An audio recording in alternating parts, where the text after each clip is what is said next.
How's it going? Congratulations on first Ricky. Congratulations on second Crimson. As you can tell by my title, Vinny is back in the house. It was a process.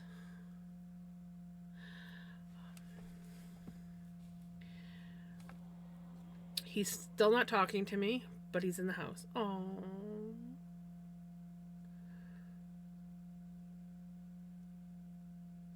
That's cute.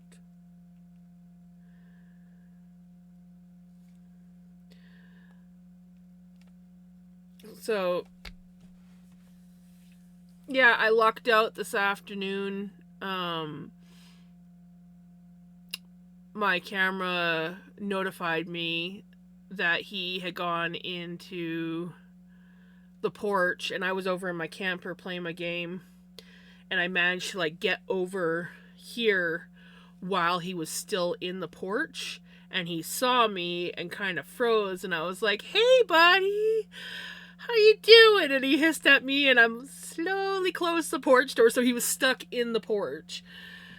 And he had food, water, his bed that I put out there, so he was there. But yeah, every time he saw me, he hissed at me, so I literally I had to, in order to get into the house, I had to go around to the back door. And because when Mom had come home there for that last month, and we had to move everything out from the kitchen to get the hospital bed and the lift and everything in, a whole bunch of stuff got put out on the deck, and the steps to get onto the deck from outside were blocked off, so I had to move shit around so I could just get up onto the deck, then go into the back door just to get into the house. Because I didn't want to risk upsetting him any more than what he was. And then I came into the kitchen, and I opened up the kitchen door ever so slightly, just enough so that him and Pickles could smell each other, because I wanted to see what their reactions were. And they smelled each other for a few seconds, and then little shithead Pickles starts growling at him, and then he starts hissing and growling at her, and I'm like, oh yes, and now the drama starts, right? So I left the door kind of blocked where they could smell each other, but they couldn't get to each other for a while. And then the ads come.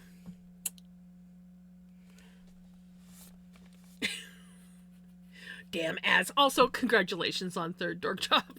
Hey, Kiki.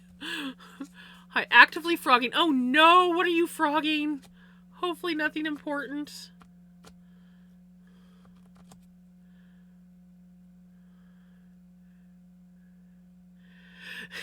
Pretty much, yeah.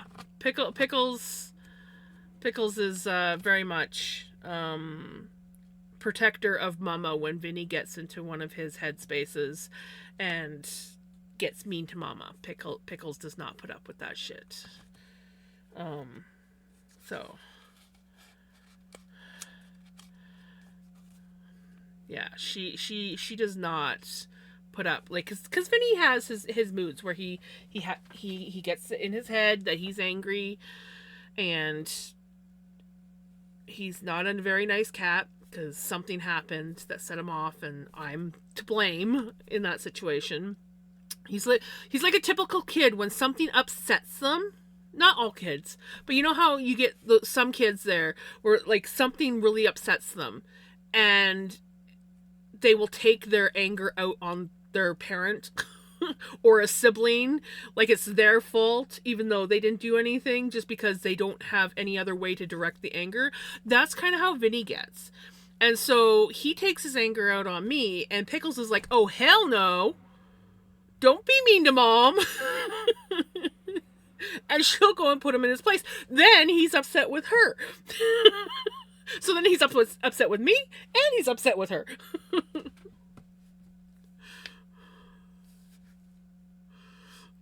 So, yeah,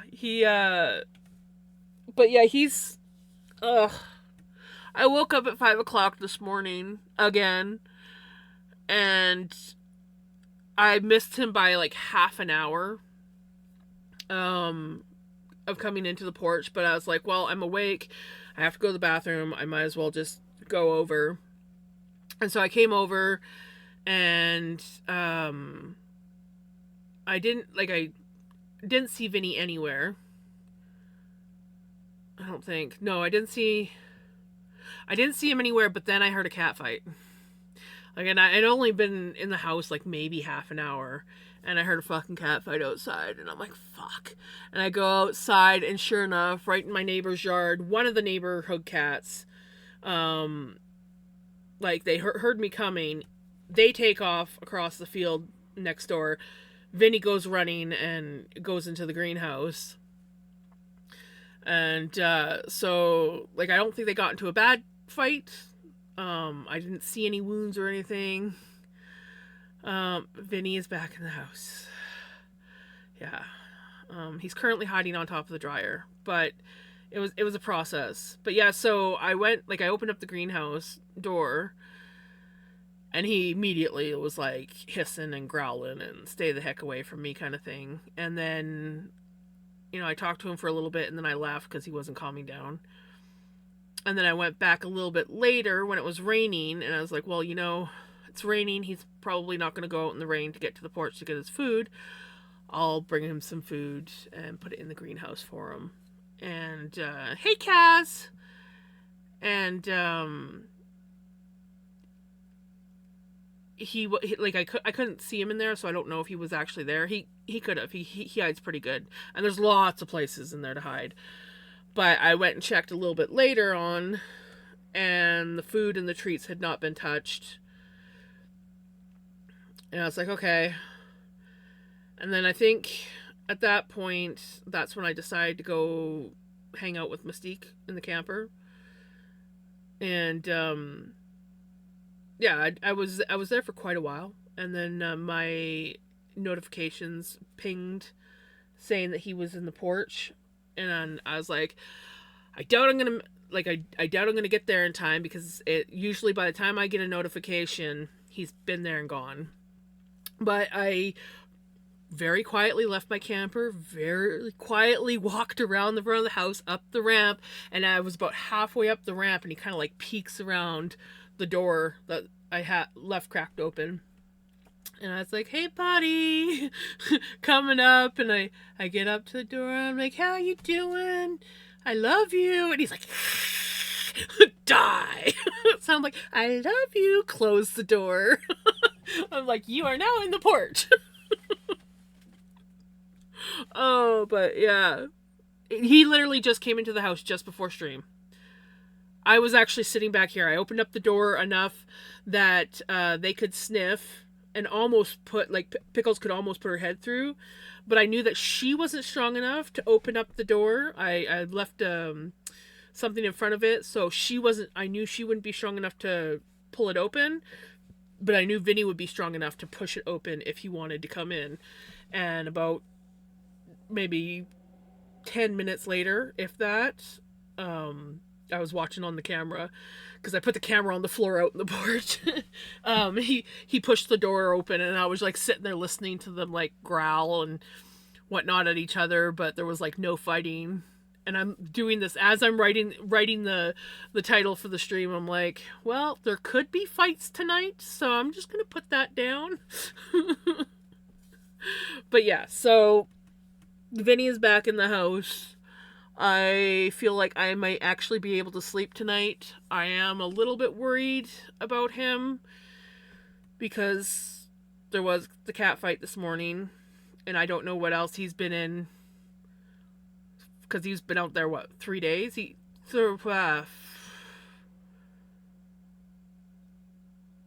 Friday morning. He's been outside since Friday morning, and he just came in just before stream.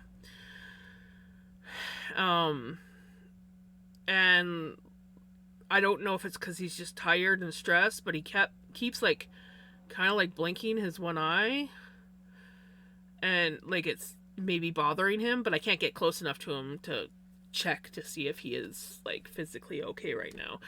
He appears to be okay, but yeah, so we'll have to wait and see. Hopefully by tomorrow he's speaking to me again. We'll see.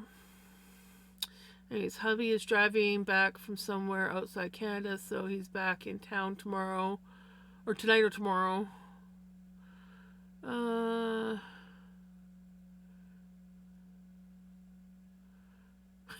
There's also that. Yes, there was lots of wild catnip around there, so like a lot. There's a lot down there. I hate it because every time I mow the yard down there, all you get is the rank smell of catnip. It is the worst smell ever.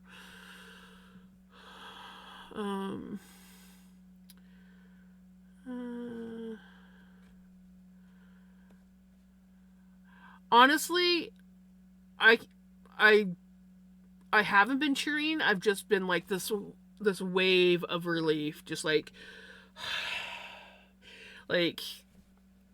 I'm just like, when I got him into the porch, I was just like, okay, we are almost there. He is too volatile to just like let into the house right now, and Pickles will just like feed off of that and they'll fight. But he can decompress in the porch, a familiar place. And yeah. No, if you saw, but I did say hi. I might have not responded because I was in the middle of talking about how Vinny is now back in the house. So, I might not have said hi, but I did see that you said hi. So,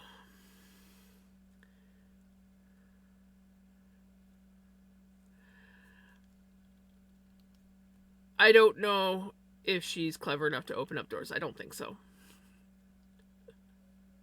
Now, if I had like the handles that dip down, I think both of these guys would figure out how to open it up, not gonna lie. Yeah, Vinny got into a fight with one of the neighborhood cats. There's lots of males around here, and they all come to my neighbor's yard because their cat's not fixed and it's an outside cat. So they always come tomming over there. And it's always over by the greenhouse, because the greenhouse sits basically on the property line of my neighbors. And so my greenhouse is there, and then like a few feet away they have their tool shed where they keep their lawnmower and a few other like yard work stuff. So like cats will go underneath their shed, and then cats can actually get into the greenhouse. So they're always congregating there. And I don't know how many times I've witnessed neighborhood cat fights. All these males fighting like each other, wanting to get at the female. And it happens to all their females. Like, this is not the first female that they've had over the years. Like Pickle's mom was one. She eventually got taken out by the highway. Unfortunately, Feather's kitten that they had kept from her last litter just recently got taken out by the highway. I'm surprised Feather hasn't gotten taken out by the highway. And she apparently has recently had kittens, and they're nowhere to be found, so they're probably across the highway where she had her first litter of kittens. Yeah. He could be high on wild catnip. There is definitely that chance that he is high on wild catnip. But he did also get into a fight. I don't think it was like a big fight, because I got out there pretty quick. But there was screaming. But it doesn't look like he got roughed up. So I think they were more just like yelling at each other and hadn't actually like committed to the fight when I got out there.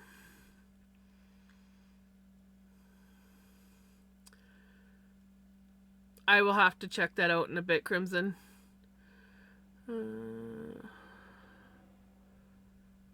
I'm gonna lurk for a bit. I figured out how to speed up my crochet. Oh, nice! No matter the species, some things never change. Right, Crimson? Well, anyways. Now that we have all kind of got caught up, Vinny is back. That was the longest, like, seriously, I did not sleep well. I was so tired the last few days, just, like, stress tired. that I could barely function at all. And yeah, but now my baby is back in the house, recovering. He's exhausted. He just looks exhausted. Like I don't think he slept much at all this last few days. Um he gets way too overstimulated. He is not as big and tough as he likes to think he is. And yeah, so he's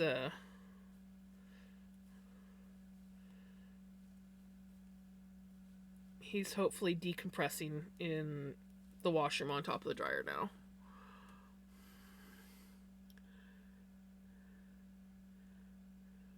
He It was kind of a little bit of both. He went into the porch to eat, and I was over in my camper when I got the notification, and I very quietly came around and was able to get up the ramp before he left. So like I was like halfway up the ramp, and he like peeks around the door and he sees me and he freezes. And I was like, "Hey, buddy!" Start talking to him. He starts hissing at me, and I just grabbed the door and closed it. And then I had to go through the whole kerfuffle of having to go in the back door, but my back deck, since we had to move a bunch of stuff out of the house, the back deck, the steps onto the back deck were blocked off. So I had to move a bunch of stuff just to get onto the back deck so I could get into the back door to gain access to the house, because he was definitely too volatile and I was not going to risk stepping into the porch to get into the house. Oh, he's been gone since Friday morning. He would not, he's been living in my greenhouse for the past basically 3 days. I just got him into the porch this afternoon and into the house tonight. He wouldn't let me near him. He kept like hissing or running away. It was a very, very stressful few days, but he would come up to the house to eat because I had food inside the porch for him, and I even put a bed there, not that he used it. Right? He would have been fine because he was living in the greenhouse, and like there's enough stuff in there. He'd be fine in there. But yeah, it was a very stressful few days because I couldn't. Well, one, he wouldn't let me near him, and even if he did let me near him, I knew that he would flip out as soon as I like picked him up to take him back inside. And yeah, so my main concern was that he was going to go out on the road, but thankfully he mostly just stuck around the greenhouse. But yeah, he's not talking to me or Pickles right now, but he's on top of the dryer, and that's all that matters.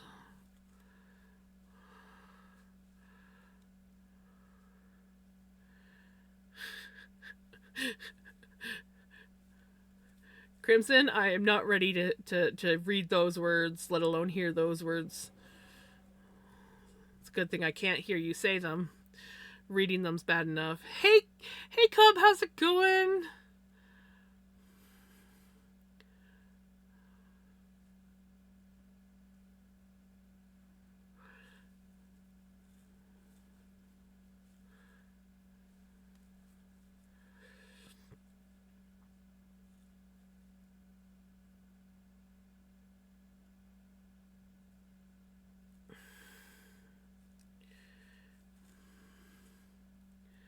I'm hanging in there, dealing with a little anxiety, but I'm okay.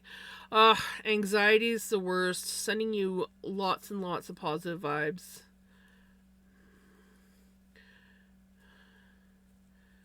Anxiety is no fun.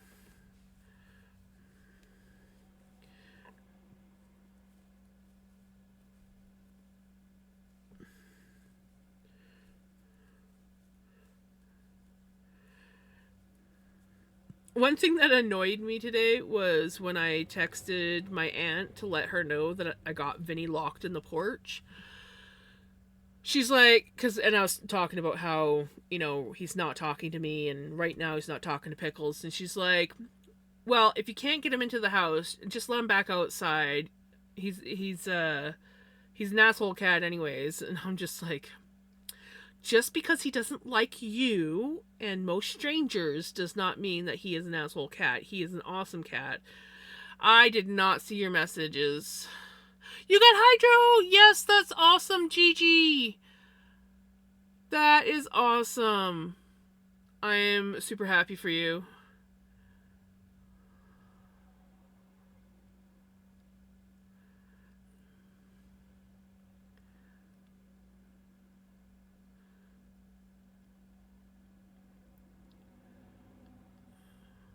Also, hey mama, sorry guys, my brain is not quite clicking with the chat just yet, but it will. It will. I I literally, Vinny came into the house just before I started streaming, so my brain is still kind of decompressing and righting itself after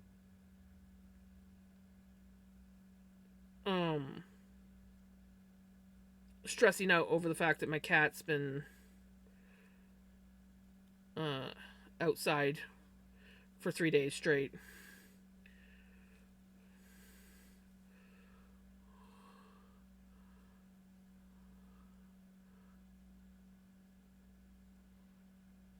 Right? Oh, your hot water tank is electric. That's mine is too. I hate it. I like having um gas hot water tanks.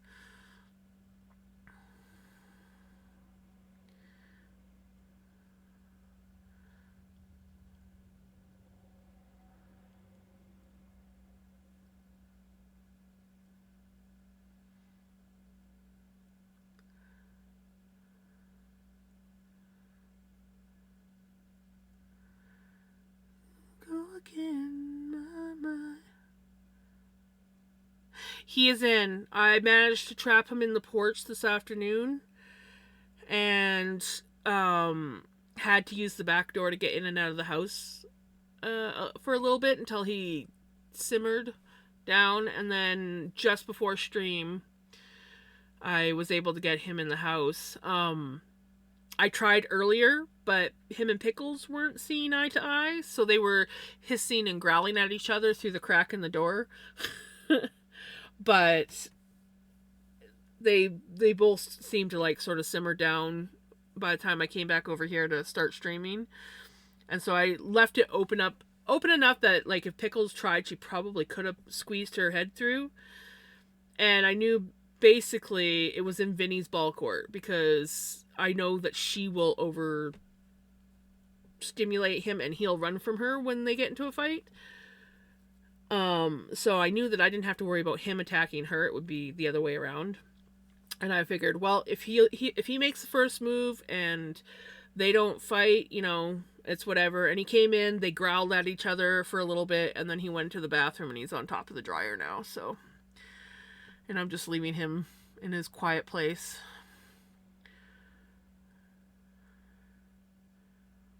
Yeah, my cats are inside cats by my choice because I have a cat killing road right next to me.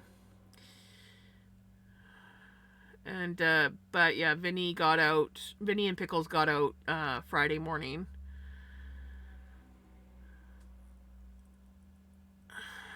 I'm glad he's home too. Hey, thank you for the follow.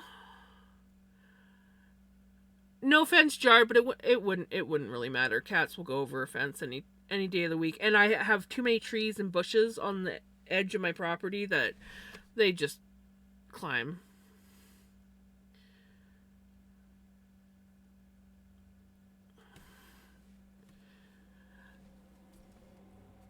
Where's my lip balm? There's my lip balm.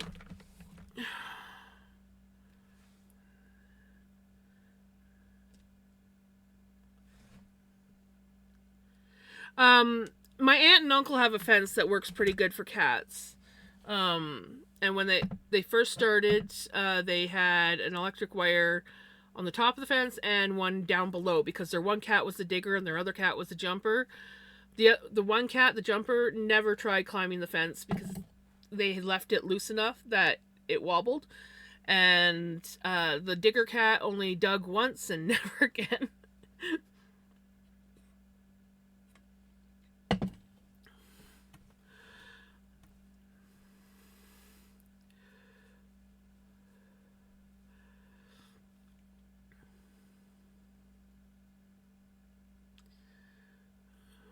We've been unable to buy cat food due to being tight, but we're going to just say fuck it and buy a bag, as one of the cats, Ivory, is according to my husband, feeling bony. Oh no.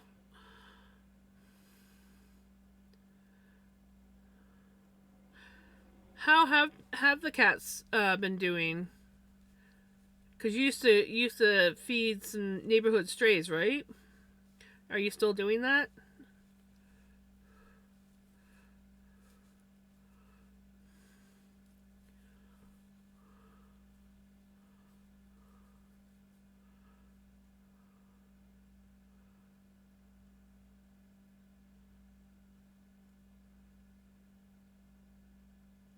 Oh, did you do Song Creek Quest? Hold on. If you did one, I totally missed it. Yeah, give me a second. Oh gosh. I am so happy that he's back inside Jesse. It's just like a huge relief. Okay, I can't find it. Crimson, can you just type it to me again?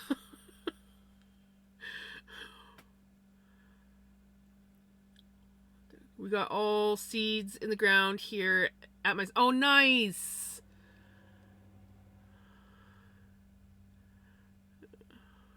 And got the rear brakes done on the pickup. Nice!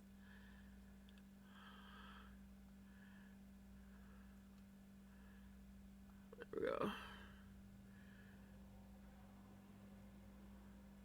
And yeah, if you guys can tell, my brain still hasn't quite fully like got back into functioning order, but I think we're getting there.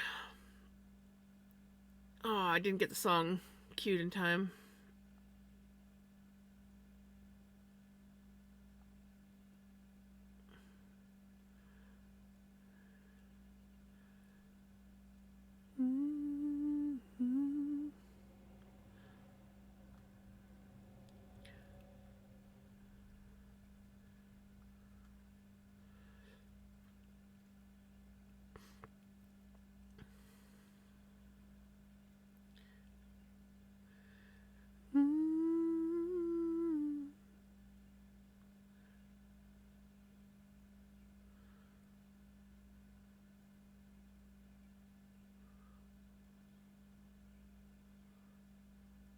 Right?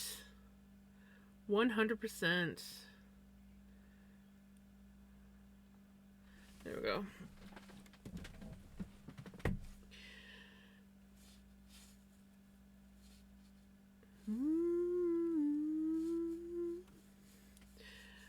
You know, I'm kind of happy to be back working on this sweater. It's not quite as mindless as spinning, because I'm knitting and purling, but it's pretty good.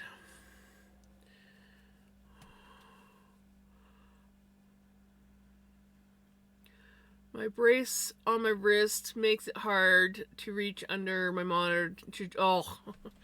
Right? I don't usually... I always do all my volume adjusting on the computer. And not any of the, like, monitors or speakers or anything like that.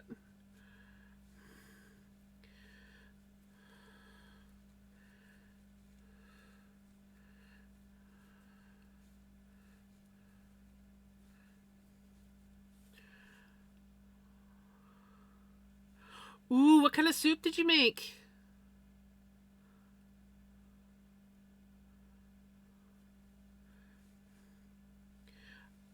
I love ginger.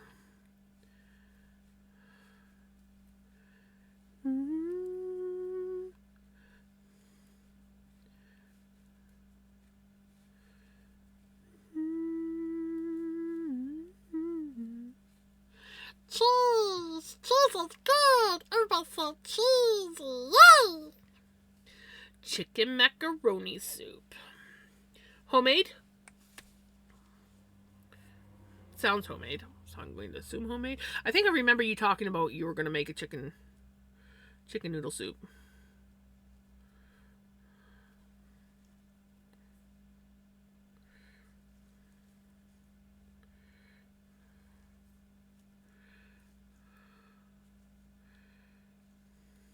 I almost got some chicken noodle soup from Timmy's today. I'm not a huge fan of chicken noodle soup, but Timmy's chicken noodle is actually not that bad. Subway's chicken noodle is better. If I have to eat a chicken noodle, I prefer Subway's. But they had potato bacon. I wanted chili. I wanted a chili. They didn't have any chili. So it was either potato bacon or chicken noodle. So clearly I went with the potato bacon. And then, I only ordered one, but somehow I have two. So I gotta double check. I didn't really pay attention to the price. So I gotta double check. I'm like, did I pay for two? Or did I just pay for one and they screwed up and gave me two? If that's the case, awesome. Because I said that I would make a meal. So I would have had, would have needed a second drink. I only ordered one drink.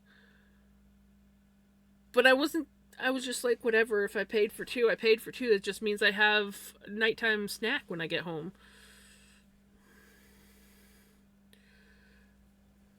I still call my camper home. Can you guys tell that I'm still not in the mindset that this is my house?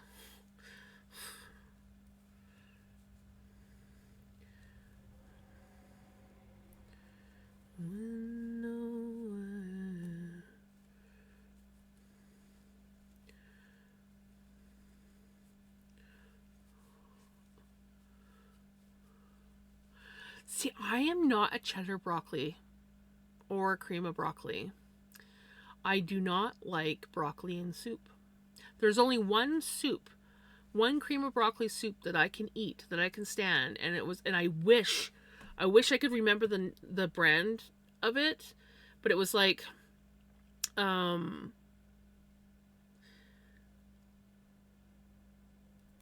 it was like the powdered packages that you could get, and it's not the Knorr or whatever however you want to pronounce it. It was a different brand, and you put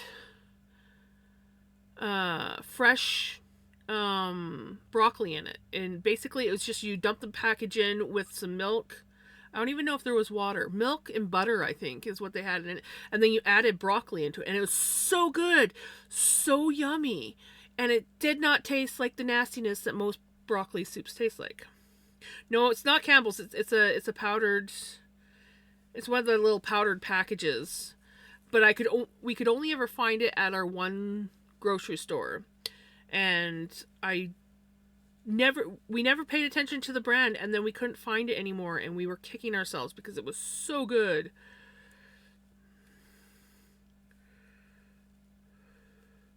But it was like a creamy, buttery flavor, like not the usual flavor. And then it had this really yummy, like fresh chunks of broccoli in it, cooked obviously, but it tasted good. Like it tasted creamy and buttery and yummy and not nasty like most broccoli soups. I don't think it was Clubhouse. I don't know what it was, but it was good.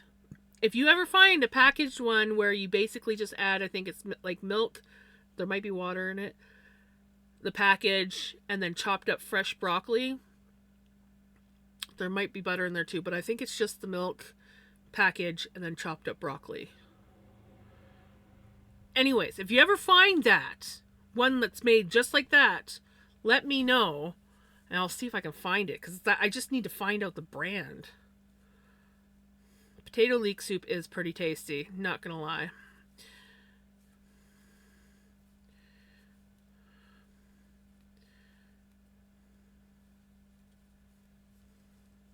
It's not the Knorr. No, it's not the Knorr one.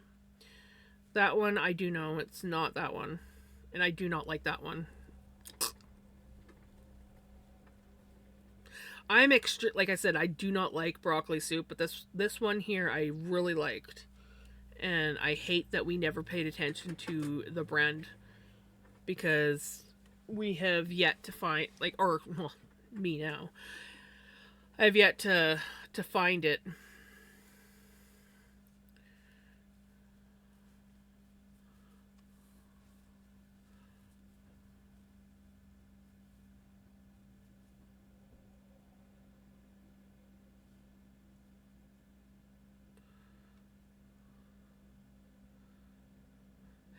Yep, my mom used to too.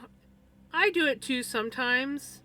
Mom also likes to put the Lipton's onion soup on, or liked to put it on like meat that she was cooking in the slow cooker.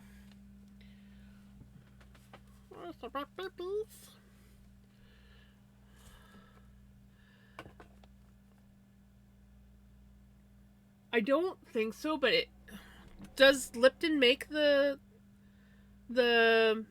powdered packages of, like, it's just the powder and then you add stuff. It's not like the, but didn't nor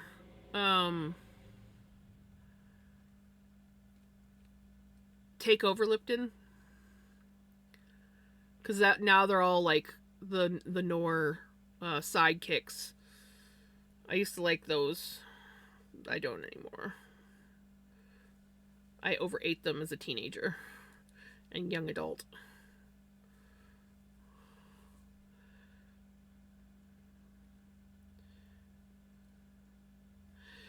Yeah, I gotta look. I just wish that I had remembered the.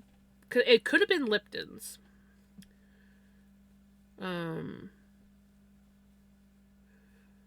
I don't know.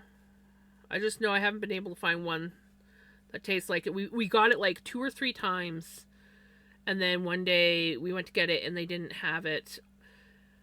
And I was like, wait, this. And then I grabbed another one thinking that's what it was, and it was like, no, that doesn't taste right. That's made different. That one doesn't ask me to do this. I just know this one specifically asked you to chop up broccoli and add it to it.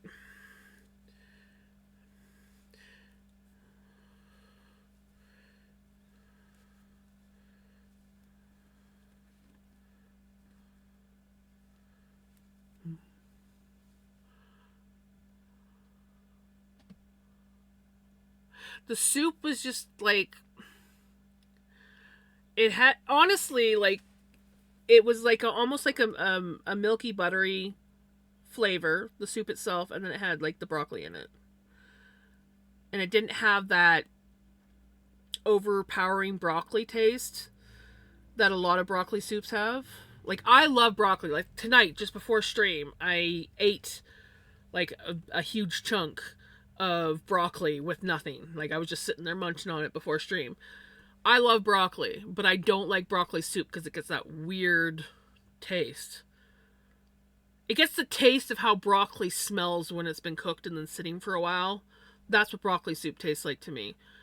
And yeah, this soup never.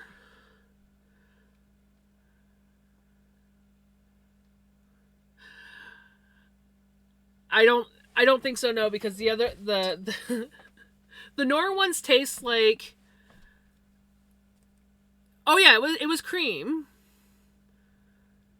Like it like I've only ever had like cream of broccoli soups. But it didn't have that stale broccoli taste that all broccoli soups have.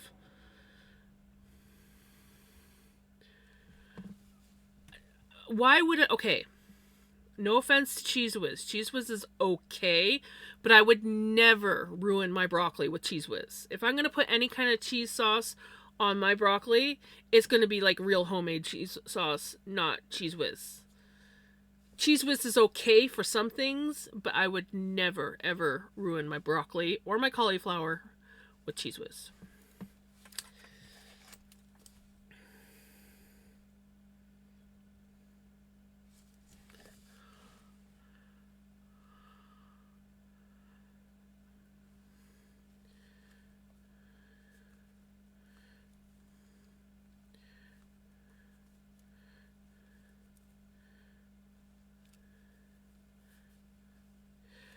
I make my cheese sauces with whatever cheese I have on hand, usually. Preferably a sharp cheddar. You can make cheese sauce with mild cheddar, but it doesn't taste very cheesy.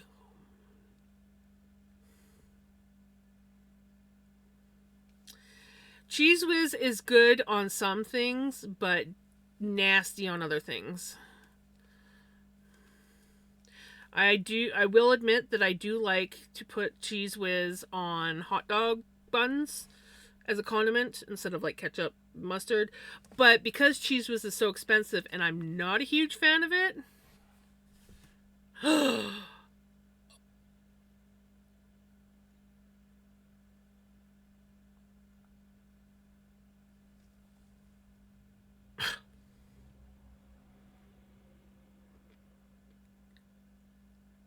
what kind of cheddar are you having?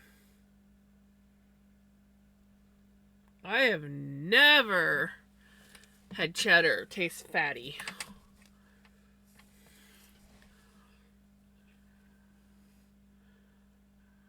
During the night, one day, and the lightning was too close. We had a wicked storm Thursday night. There was lots of lightning and thunder and wind, and blew out one of the styrofoam pieces between the rafter and the wall on my roof in the porch. And when I went and let the cats out to play in the porch for a while, they found the hole and they jumped down 10 feet or more. And I only now just got Vinny into the house today. So, yeah.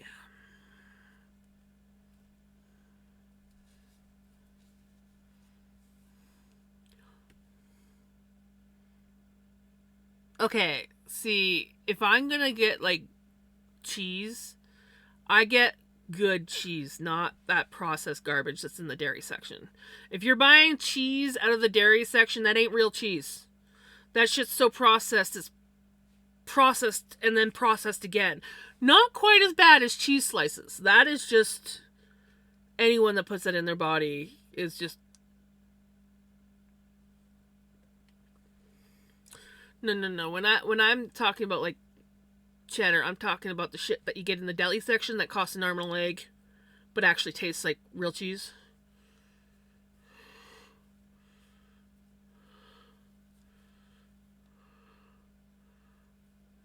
Yeah, my mom liked the mild cheddar, and I was like, oh no. Like I didn't realize, like, growing up I did not like cheese. And that's because the cheese that I was eating was mild, and it was that crappy shit out of the dairy section, like Cracker Barrel. Ugh. Cracker Barrel's probably the better out of the ones, but no. And then I found out that I love cheese. The expensive stuff out of the deli section.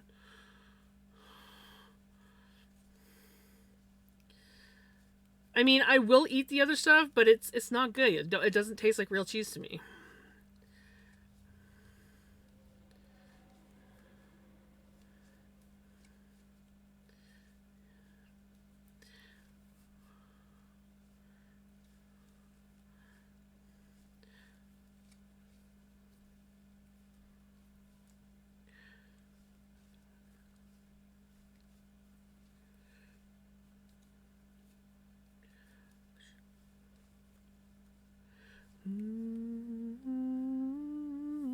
Oh, goat cheese is so good. If you ever like make any like pasta with like a meat sauce, like a tomato meat sauce, bolognese, throw some goat cheese in that. Throw some goat cheese in that shit.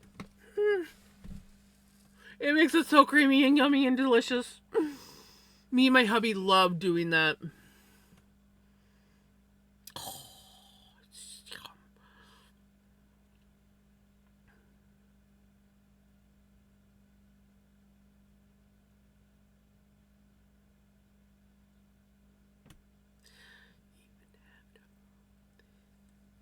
They do a really good job of this version. Not gonna lie. You don't love me the way this rain. It's true.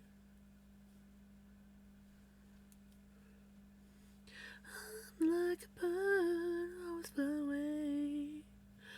Know where my soul is.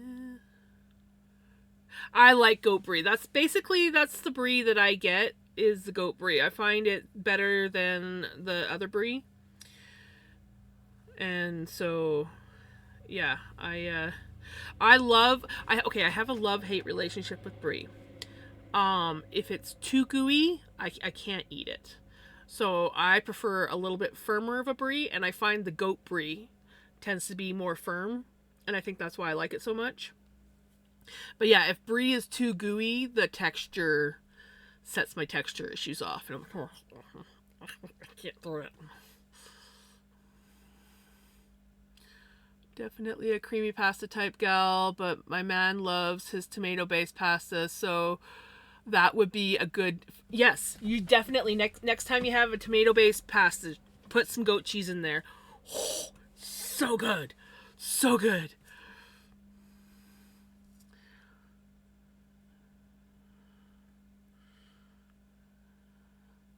Enjoy your lurk, mama. I bought some brie and yesterday. Love it, right? Wasn't it me that got you into brie?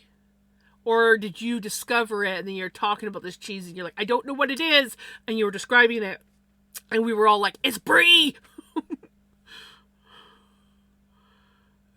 I'm lactose intolerant. They won't let me have cheese at all. Oh, that sucks, Dan. That sucks.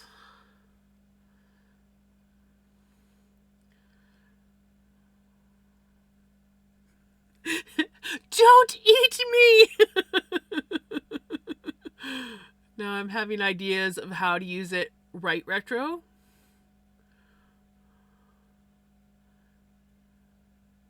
Oh, see, I love blue cheese too. I'm a blue cheese girl. I love just eating blue cheese and crackers, but I have to be careful when I eat blue cheese. I can only eat a little bit at a time.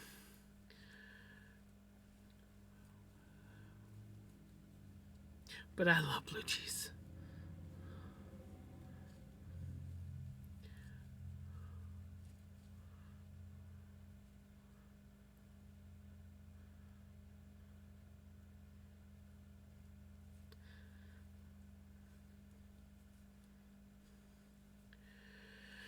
I miss being able to get Guinness cheese, not gonna lie.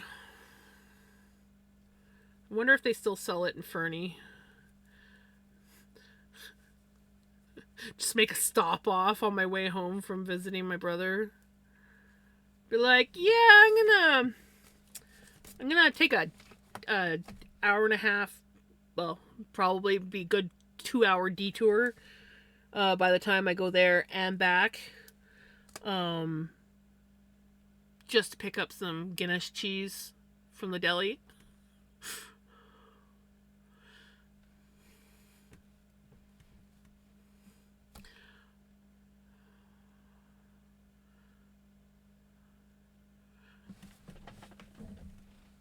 Ever since I've seen the Mr. Bean episode of him using blue cheese to paint with, I was like, hell no. He was using blue cheese to paint with. I don't think I remember that episode, and I thought I watched every episode of Mr. Bean.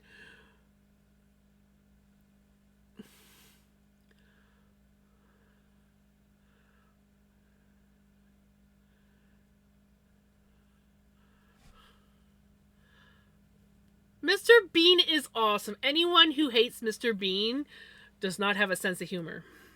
Just saying. Right? Me and my brother loved Mr. Bean.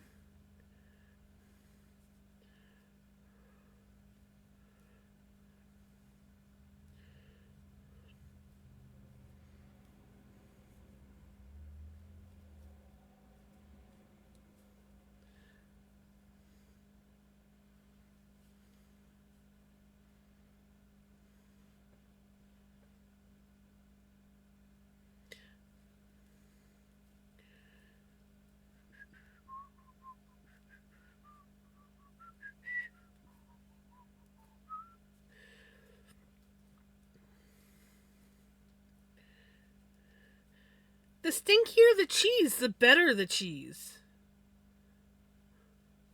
Right? We hear his real voice. It's like, fine. But no, I still like him. And not just Mr. Bean. Like, I actually like the actor too, so. Don't ask me what his real name is. I always forget.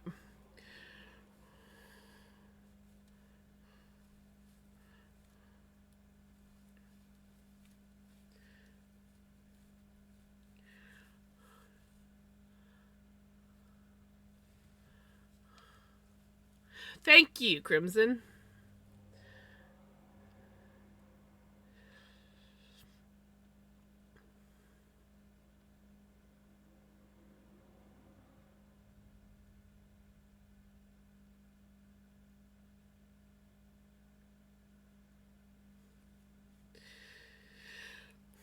There's a lot of terrible kid shows out there.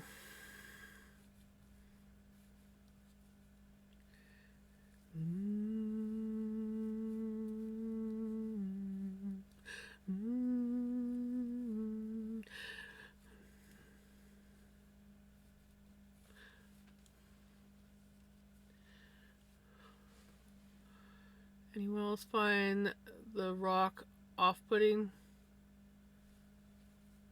No.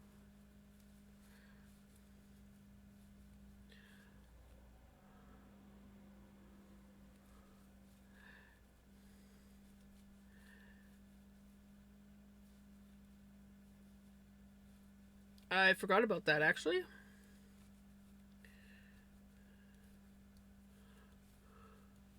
Hey, Acid, how's it going?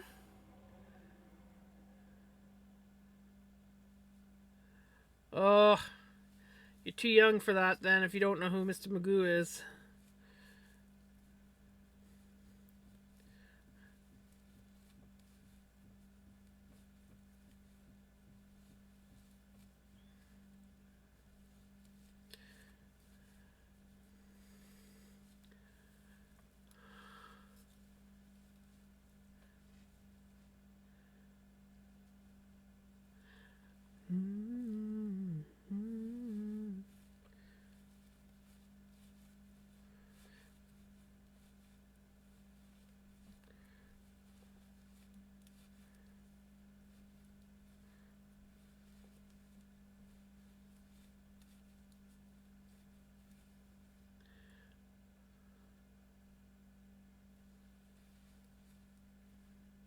He does?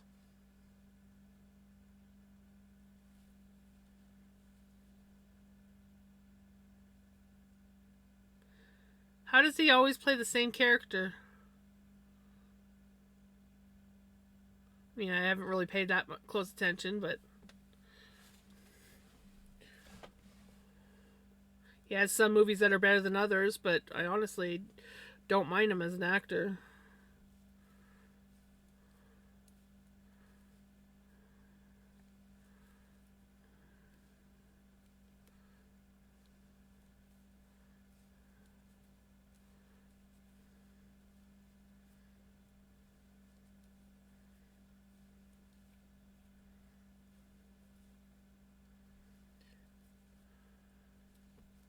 Is he one of my favorite actors? No. But I've never had an issue with him.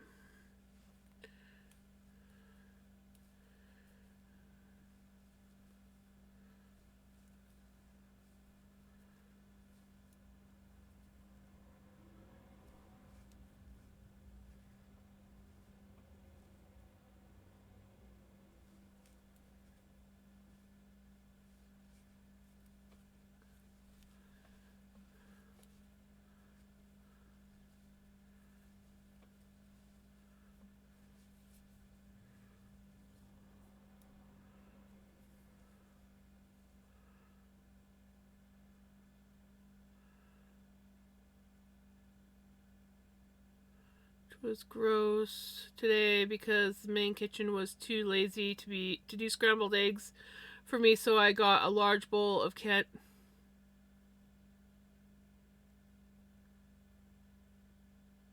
You just got a bowl of canned tomatoes? I mean, some people like that, but I mean, like, that's kind of like an eclectic taste. Like, a bowl of canned tomatoes. Is that.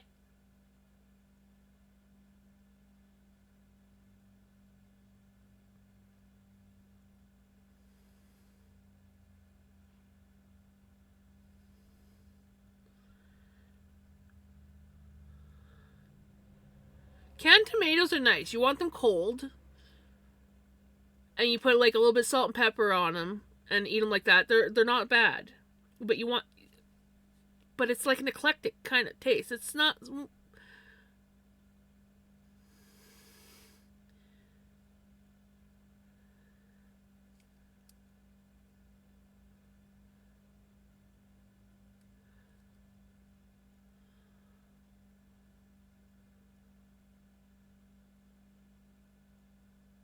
Okay, well, I don't mind pear, like a fresh pear and cheese.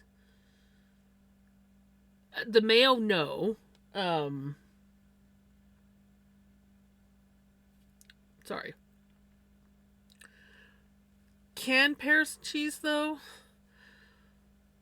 I don't know. I don't know about that. Maybe it'd be okay.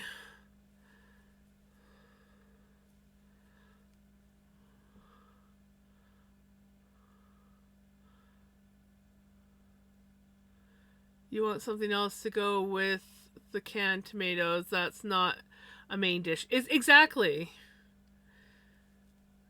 Like, I mean, it's kind of more of a like a snack kind of meal. My aunt used to can just like the little jam sized jars of tomatoes for my mom, and she put them in the fridge, and then she just put salt and pepper on them and eat them like that as a snack. But it's not a meal.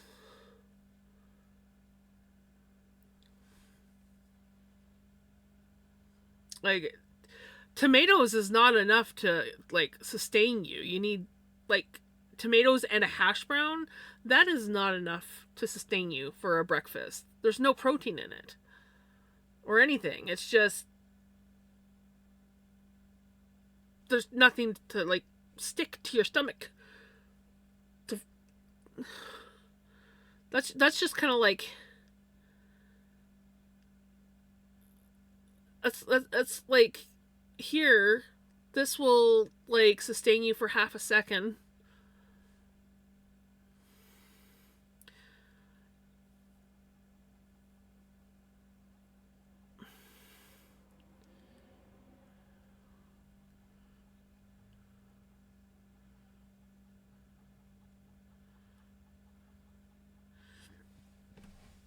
I've seen people eat cookies and cheese before.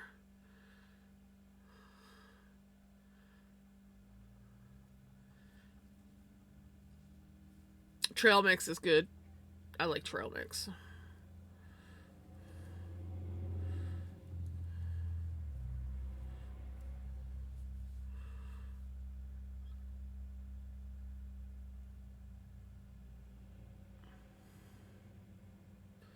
I've had that. It's good.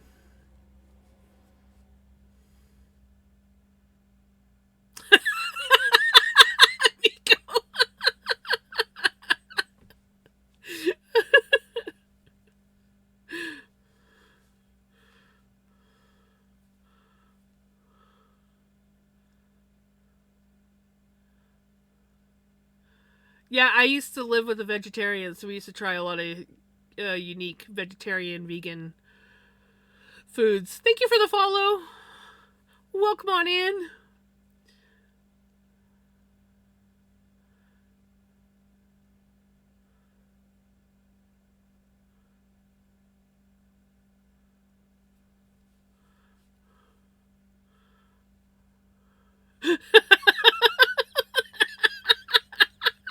Cub.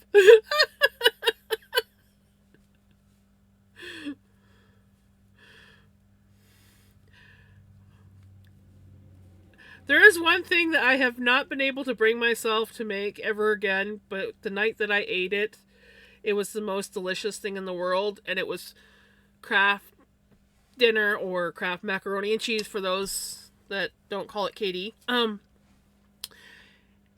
a can of pork and beans in molasses mixed together.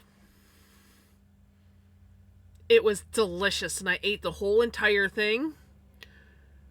But I have not been able to like convince myself that I would like it without being under the influence.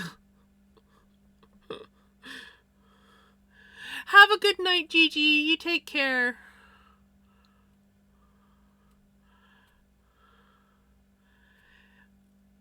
I loved it, but I'm too scared to try it again because I was under the influence that night. So I'm too scared to try it again.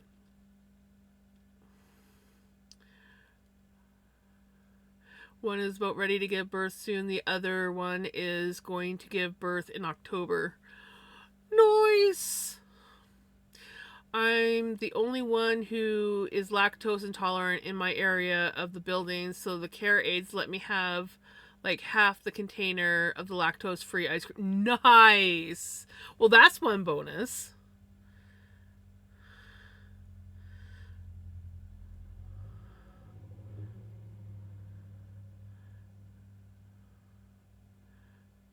You'll have to give it a try, Cub, and let me know if it is actually good because, yeah, I'm too scared to try it again.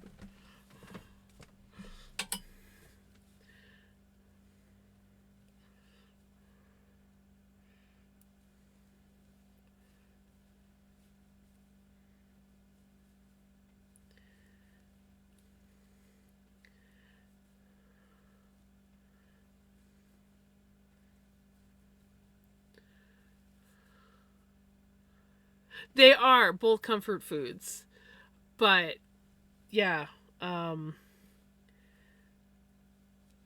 mean, I don't know. I don't really eat Kraft dinner anymore. But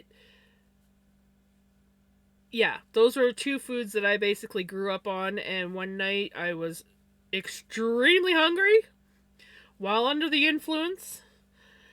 And I decided that I was going to make it. My friend, who was also under the influence, was like, absolutely not, I ain't trying that.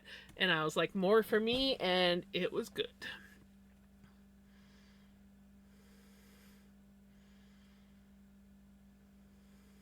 You know, something I haven't had in a long time, now that we're talking about beans? Beans on toast. Oh, beans on toast is so good. My favorite way of doing beans on toast, like a lot of people, they'll do the toast and then they'll put the beans on top and then they put the cheese on top and put it in the oven and melt the cheese. My favorite way of doing it is actually melting the cheese right into the beans and then putting it on top onto the toast.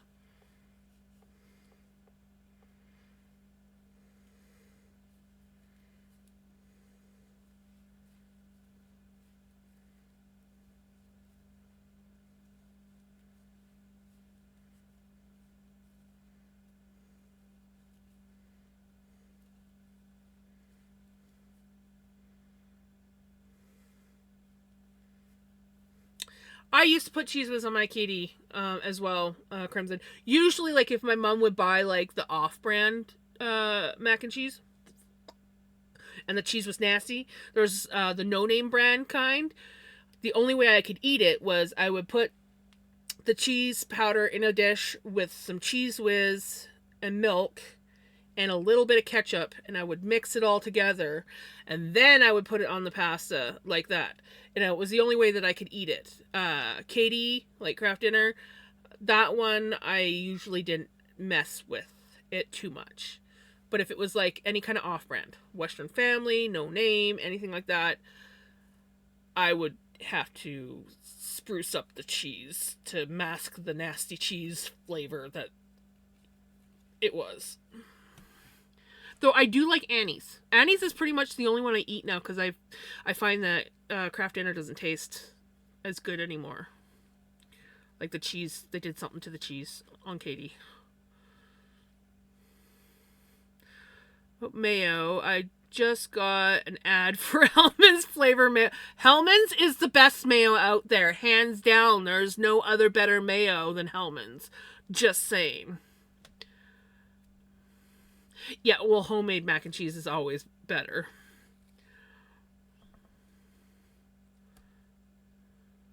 Oh, I love I love homemade mac and cheese when it's baked in the oven.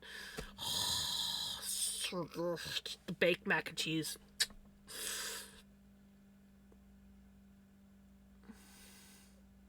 Yeah, Kraft changed the recipe. It doesn't taste as good. Ooh, 3 cheeses on your nice. I don't like Kewpie. I do not. I've tried it and I think it's the grossest mayo in the world. Oh God, don't, do not. Miracle Whip. Mm. Anyone who likes Miracle Whip is crazy. I'm just saying. I'm just saying. I'm just saying.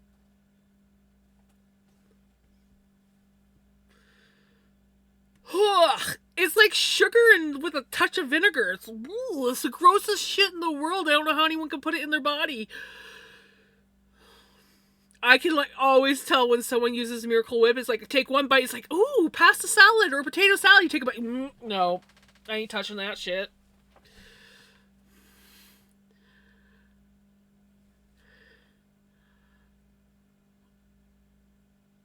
Oh, see, no, Miracle Whip just ruins eggs. Seriously, Miracle Whip is awful. I don't know. I am not Team Miracle Whip. I'll never be Team Miracle Whip. I hated it when anyone used it when I was a kid. I had a few family members that insisted they liked the tangy zip of Miracle Whip, and I'm like, don't. It is death. It is death. That shit is gross, nasty. Ugh. My mayo is not supposed to be sweet and vinegary.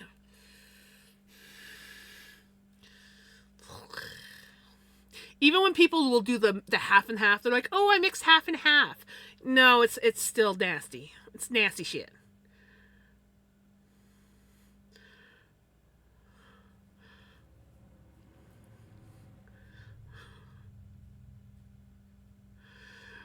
See me, me and Cub, we know the truth.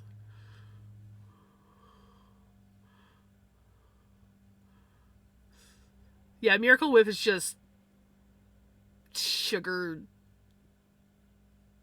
Mm.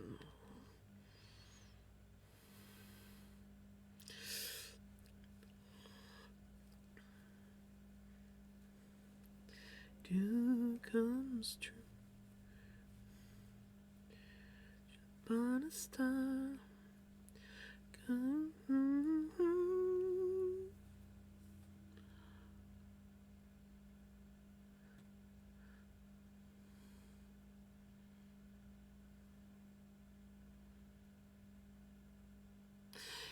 Miracle Whip is very sweet. It's like putting sugar in your mayo with a couple drops of vinegar in it.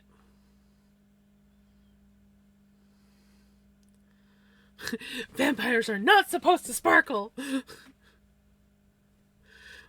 Do come true.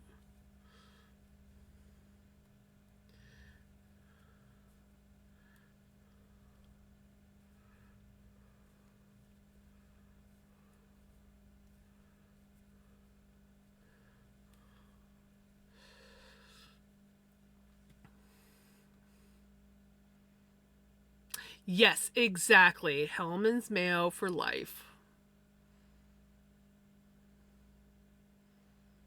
When I do.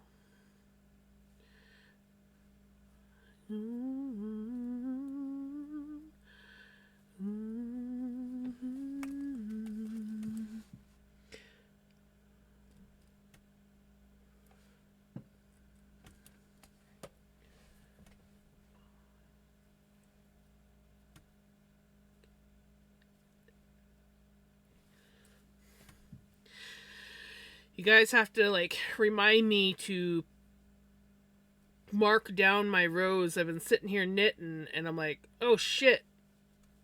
Last time I marked down it was this. I hope I haven't like done like 3 or 4 rows. Welcome on in, Raiders. How was your stream? What were you guys up to tonight? Also, if you need to raid and run, by all means. If not, you're more than welcome to hang out or lurk. We are having a debate on what's better, Miracle Whip or mayo.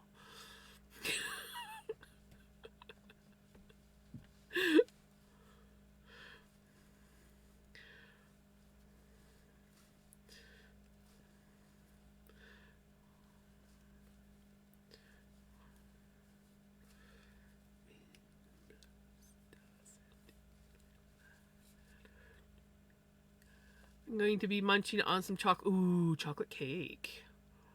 Exactly, the only correct answer is mayo. Ooh, you were double knitting tonight. Nice. I am working on my shrug again. We are working on the front. We've got the back panel done. Working on the front panel, and then we get to join and do the other sleeve.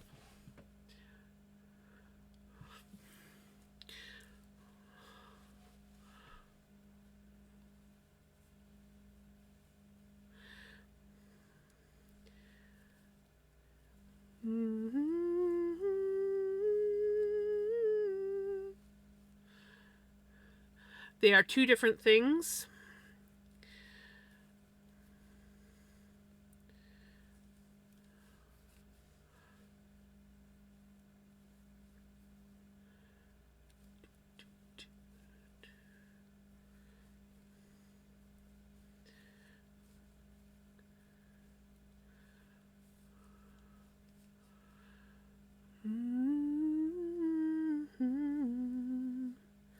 One of these days, I am going to do the whole double knitting thing. One of these days. I know that I can do it. My brain just tells me I can't, but I know that I can do it. I just got to actually try it.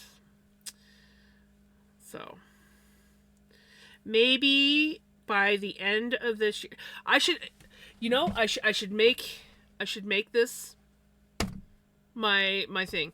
I'll put it on my bucket list or whatever. By the end of this year, I need to at least start a double knitted project. I give myself to the end of the year to at least try and start a double knitted project. If I finish it, even better. But part of my crochet project has started falling apart. No! That's the worst. Oh no. If using cold cut sandwich, oh no. If I'm making a salad dressing, like for potato or macaroni salad, mayo. Miracle Whip, no way in my life ever. No. Does not happen. But if you like it, you like it. I won't eat it. Right? I know, I can do it. I hope that Vinny decides to return to the stream soon. I hope so too. I doubt it'll be tonight, but hopefully by tomorrow he is back to wanting to socialize. But right now he's probably sound asleep. He's been so stressed out. I know that he hasn't slept for like 3 days. And not properly anyways. And yeah. Like, just looking at him, you can see just how exhausted he is. And so I'm just glad that he's back in the house. Where he can actually, like, decompress and relax and recuperate.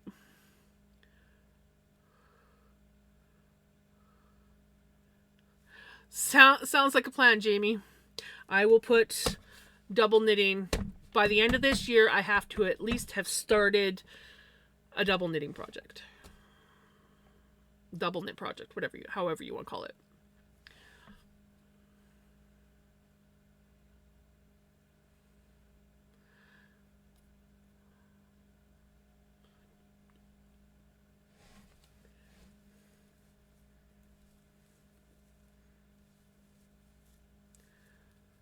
My mom felt the same way. There was no place for Miracle Whip in our household. I discovered Miracle Whip from visit with my Aunt Peggy and cousins. Yeah, see, I have a lot of family members that will use it for... Sorry, my ear's itchy. My earbud's making my ear itchy.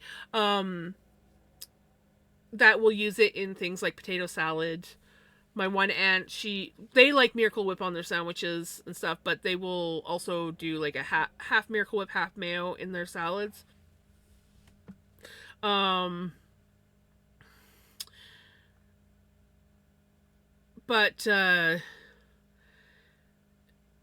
yeah, I will be polite and take a tiny bit of the potato salad, but I literally have to choke it down with something else just to get. Miracle Whip has no place in my house at all. So, yeah. Okay, 1 second.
I'm like, wait a minute, why did those two knits feel so different?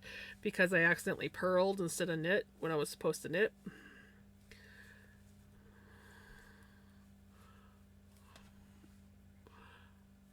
I perfectly imperfectly fixed my problem, I hope. Fingers crossed. You got this, Retro.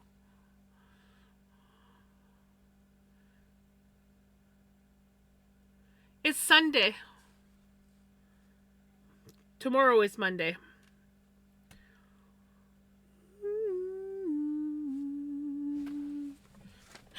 Which means I get to go swimming tomorrow. Oh my god, a whole week without swimming. I can't do it. Like I did not realize how much swimming has been helping my mental health as well as my physical health. Because this week without swimming and then having 3 days where Vinny has been outside, my mental health was just taking a dive. And now that I know that I can go swimming tomorrow, I'm like, I can already feel, well, Vinny's in the house and I get to go swimming tomorrow, so my mood has definitely been improving.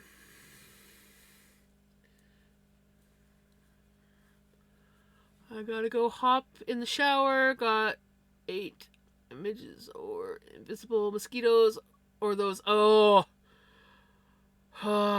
those are the worst. And yes, hot water does help. I hate those things. I remember, like, I don't get them here. We just basically have mosquitoes here. But when I was visiting family in Alberta, we were sitting out by the fire, and I was just getting eaten alive by them. I'm like, oh god.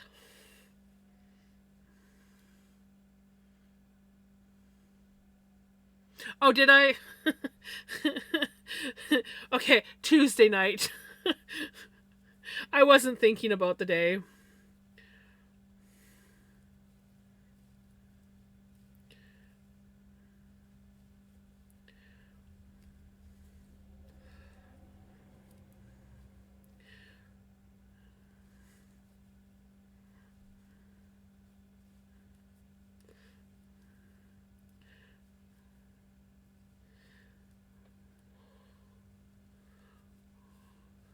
Hurry back, Retro.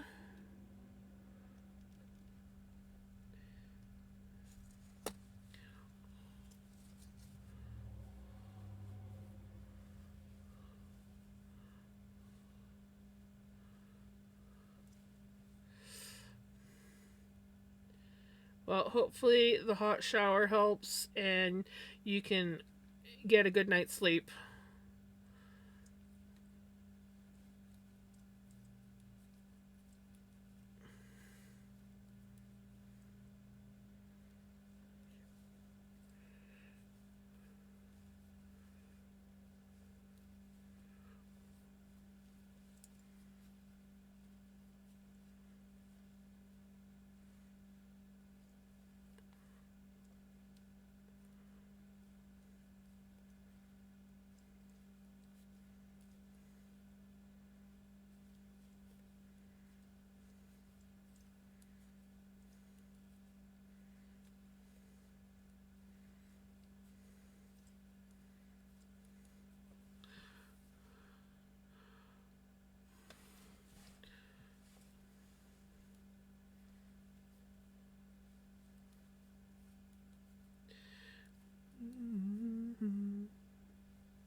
No, you didn't.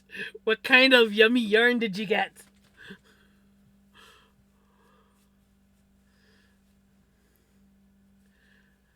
Oh, yeah. For those that haven't seen it, that weren't in stream last night. Was it last night? Yeah, it was last night. For those that want to see the shawls, of course, I did kind of shove them. Where did I put them? I did kind of shove them into a bag, so. And I have to do a better block job of the big shawl. I was not having a good day when I was blocking it, so. But this is the green shawl that I made with my own hand spun yarn.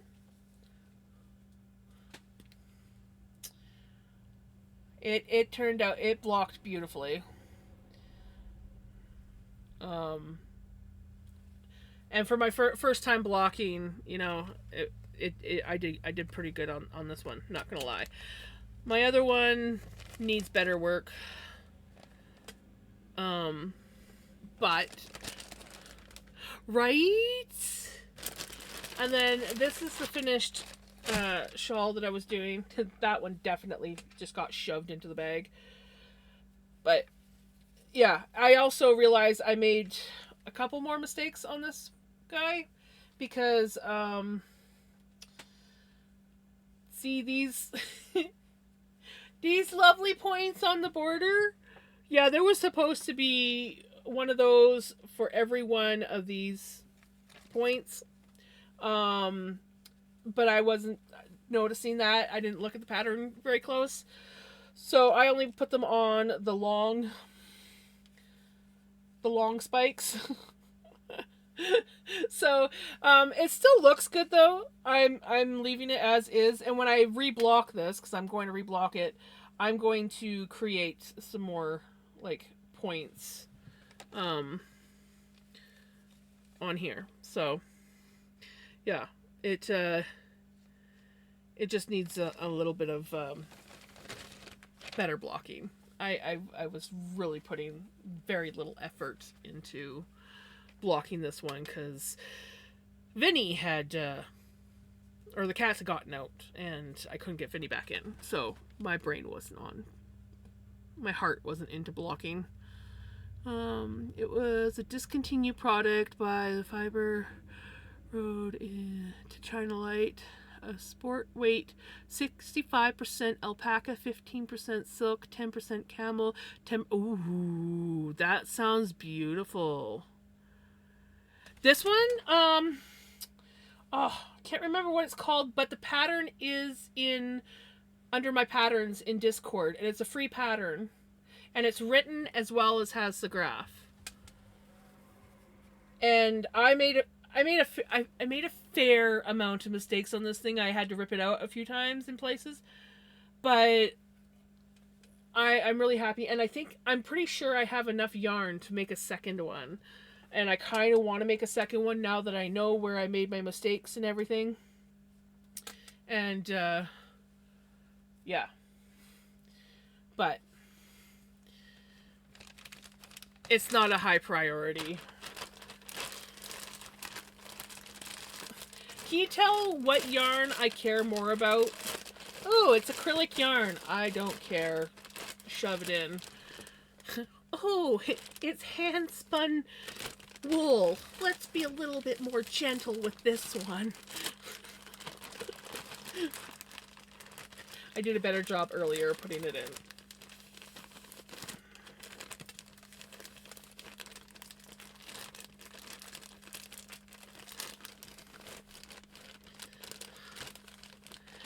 If you can't find it, let me know and I will find the link and send it to you.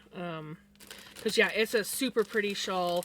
I messed up in quite a few places just because I was mostly going by the graph and not reading the pattern. But now that I understand it more, I'll probably, next time I do this shawl, is read the written while I'm doing it. And just pay more attention.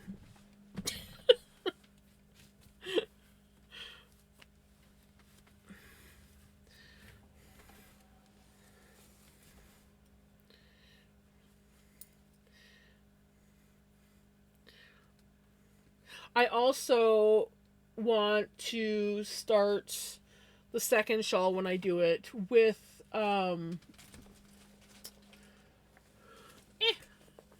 start it with the yellow and then go out from there. I think it would look way better started in the yellow and then going out. But and then I had to the second ball of yarn I had to take apart to get the color in the right spot. So we have this, and then we have a full ball. And I really didn't use that much of this guy. So I should have enough to do a second shawl. Yes, that's the one.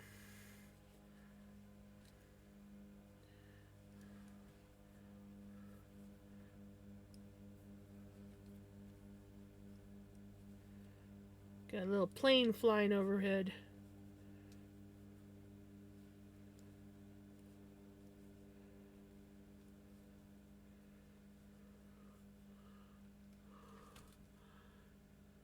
Nice.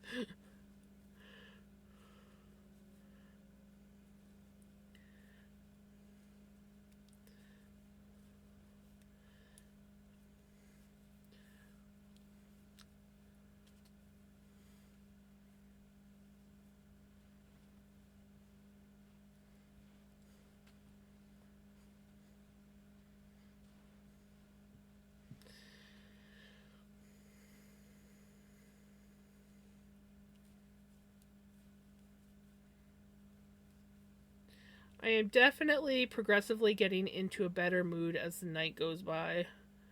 As my stress starts to just leave me.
I know too. It's the song.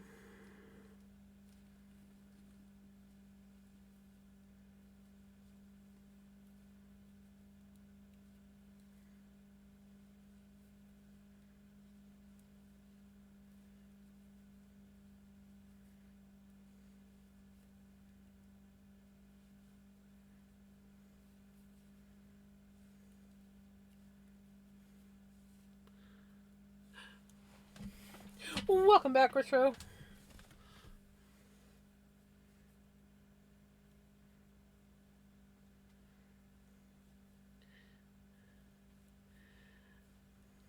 course, I had forgotten about it until Cub said something. I could skip the song.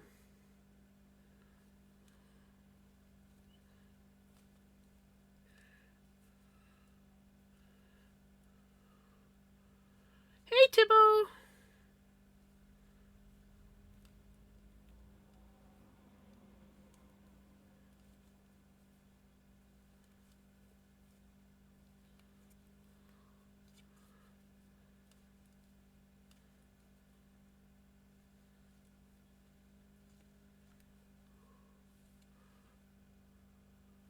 Yeah, it's almost over.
I had totally forgotten about that, Cub, until you said something. I was like, oh crap, I forgot, because I remember being in your stream once when you were talking about it.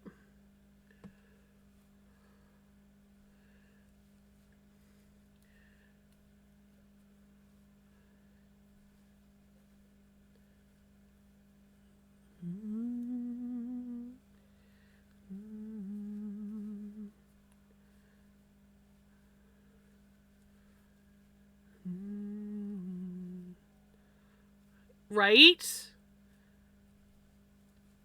Damn sisters and just damn siblings. My brother used to do shit like that to me.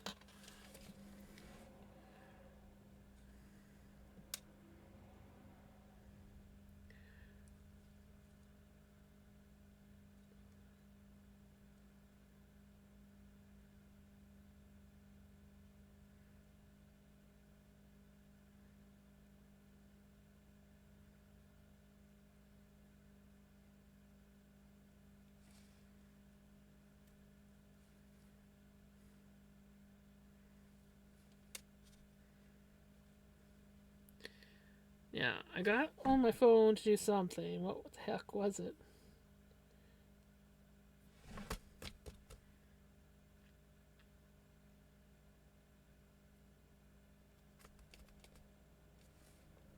I can't remember what it was that I meant to do. Picked up my phone to do something.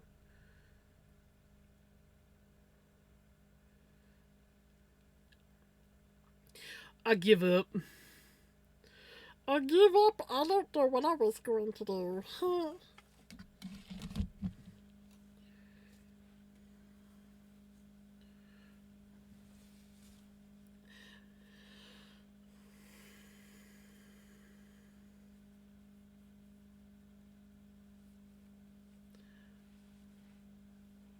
into a narrow wired basket. Rookie air. I'm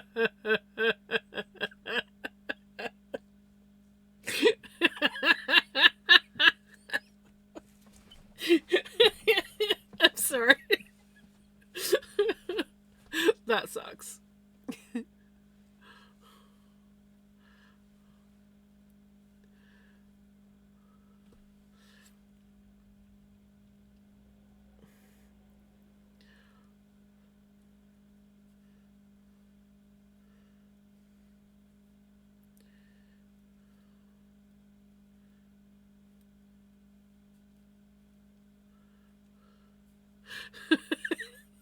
Right? Oh, it, it's that something like that is like almost worse than untangling really badly tangled yarn.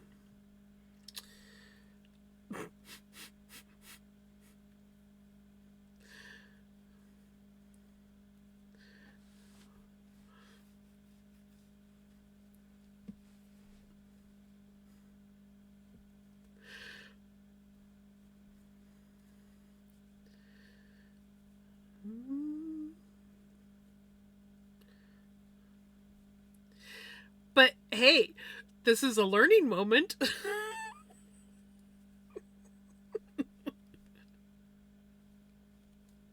Don't ever do this shit again.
Nice, Kaz. I'm not a Fanta fan. I find Fanta very sweet. Is it raining there? It's threatened to rain all day today, but I don't think it's actually rained. It rained last night. Wouldn't be surprised if it rains again tonight. It's been cool all day.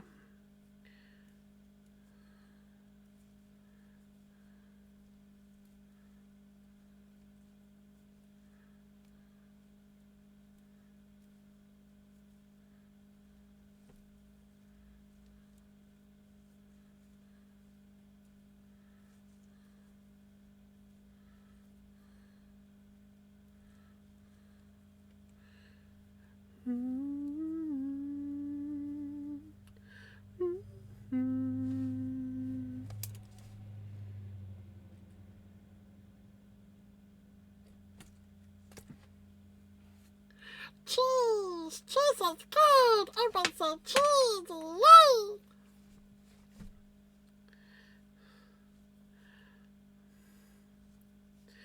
Raining in Edmonton too?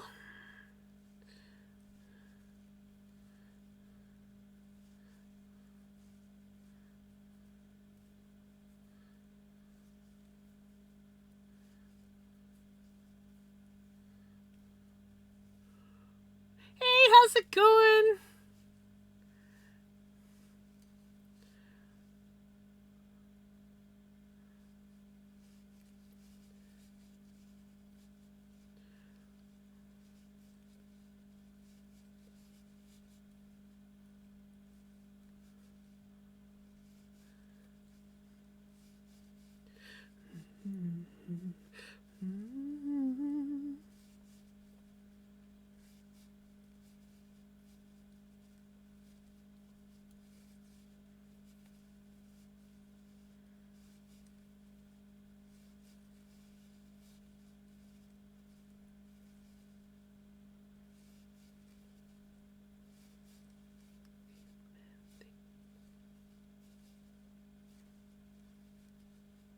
Been lurking whilst I'm implying.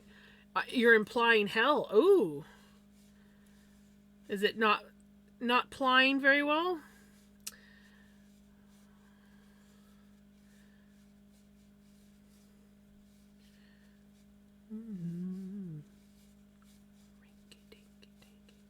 What kind of plying are you doing?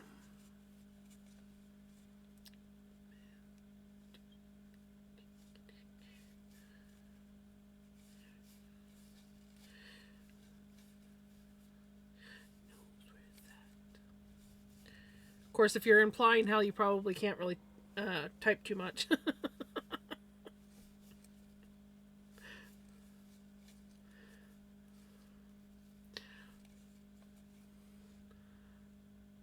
Just lace weight. Oh, yeah. I feel that.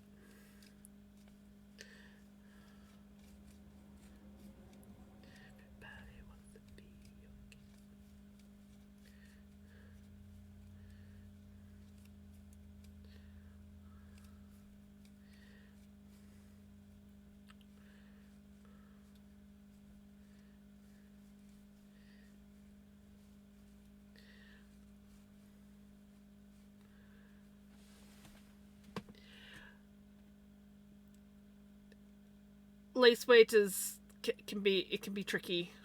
I do mine a little bit thicker than lace weight, but it's close to lace weight. I this seems to be my comfort zone for spinning and plying. If I go any thinner than this, it can become problematic, and I generally can't get it thicker than that.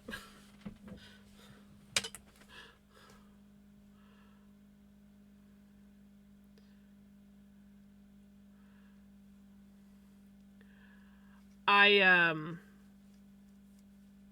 I want to.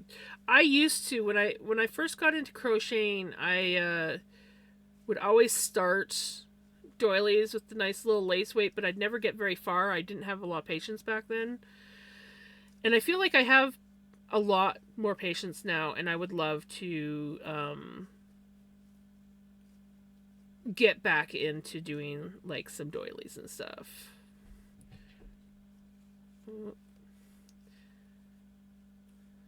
Sounds like Vinny might have come down from the washer.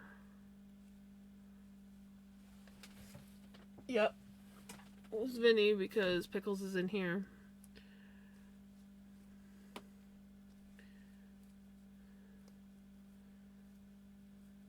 Probably gonna get some food.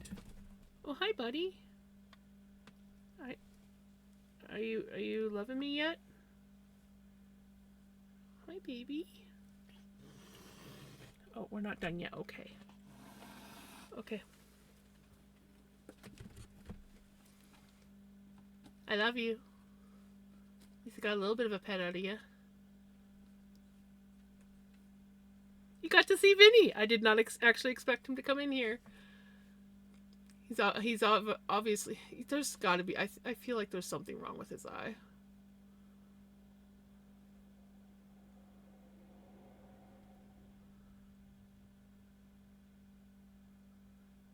He's obviously starting to come around.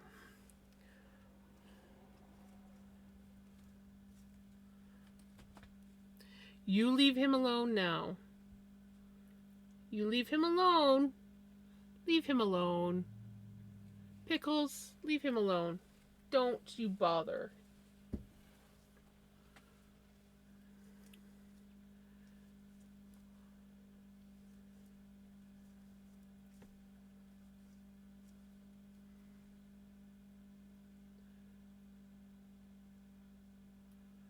Ooh, buffalo chips, nice. Right, I bet. Nice warm shower. Oh, it's the best, especially if you've got bug bites. Yeah. Pickles does not need to bother him. Aw, baby. Yeah. Oh, Bubba's.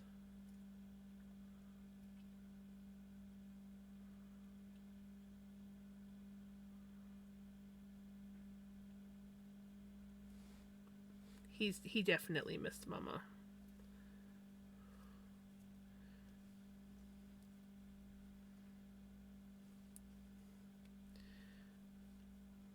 Hey Freya, how's it going?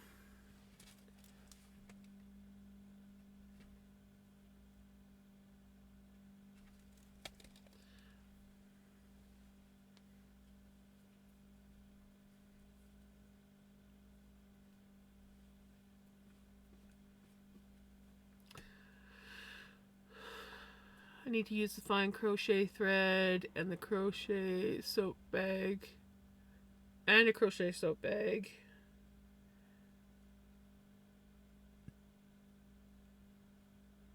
The one I use is starting to come apart. Oh, right? Sorry, my brain was like having trouble processing reading for some reason.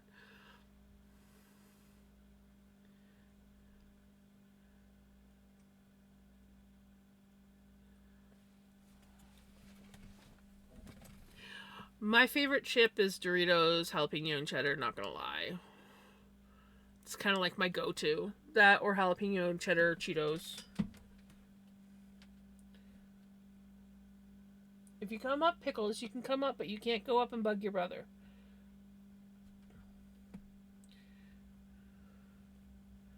He's still recovering. And I feel like his eye is bugging him.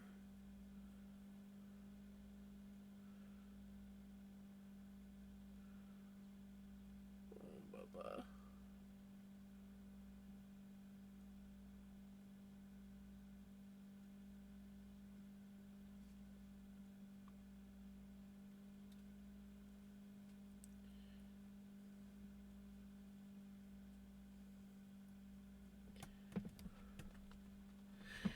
He and Pickles got outside Friday morning. You no, absolutely not. Leave him alone.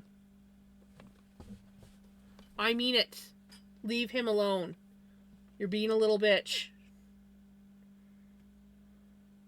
Him and Pickles got outside Friday morning, and I've only now been able to get Vinny inside tonight. Like, I got him, managed to lock him in the porch this afternoon, and I was able to get him into the house just before stream. And he's very worn out and stressed out. And Pickles is not making it easy for him because she's being her pester feather self because she feels like he's copying an attitude. Meanwhile, he has been stressed right to the frickin' core and not sleeping for the past 3 days. The fact that he actually came in here and let me pet him for half a second before he started hissing at me is huge because, yeah, he's just so exhausted.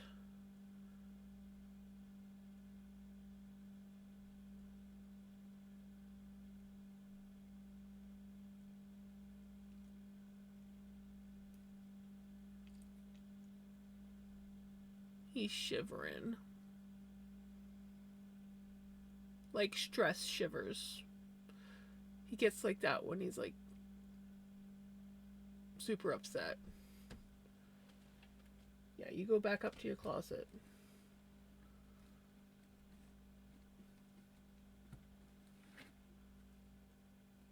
And he was sleeping on top of the dryer.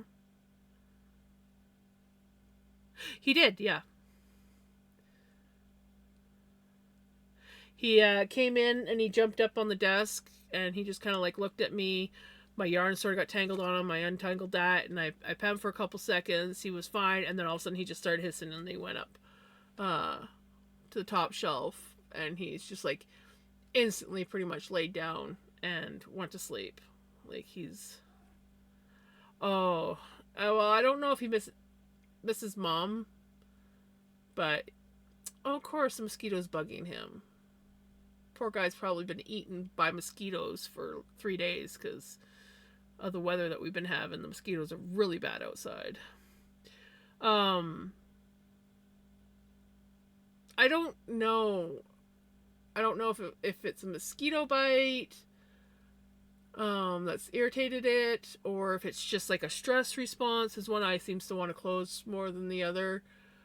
He also got into a fight with at least one of the neighboring toms.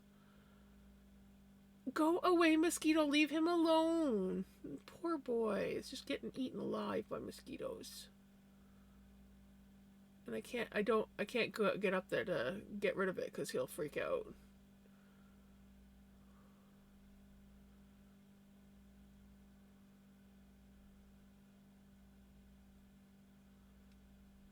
So yeah, until he will actually let me closer to him, I can't actually like inspect him to see if he's got any. He doesn't look like he has any wounds. It looks like he's got some dirt, like he walked into a spider web or whatever, but he's just a poor baby. You can tell that he's just like stressed right out. Yeah, I'm.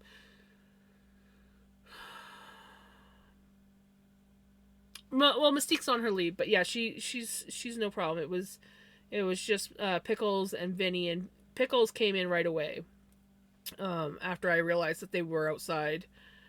But Vinny did not want to come in, and he just got more and more stressed the longer he was out there. But I couldn't, like, I had a camera set up, so like I was notified every time he came into the porch to eat. But he was always gone by the time I got there. But today, this afternoon, I managed to get there in time when he was still in the porch, and I locked him into the porch for a little while, and then was able to get him into the house.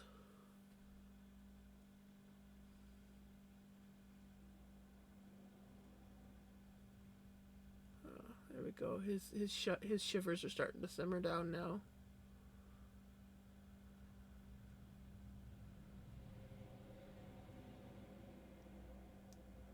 Oh, they're still there though. My baby.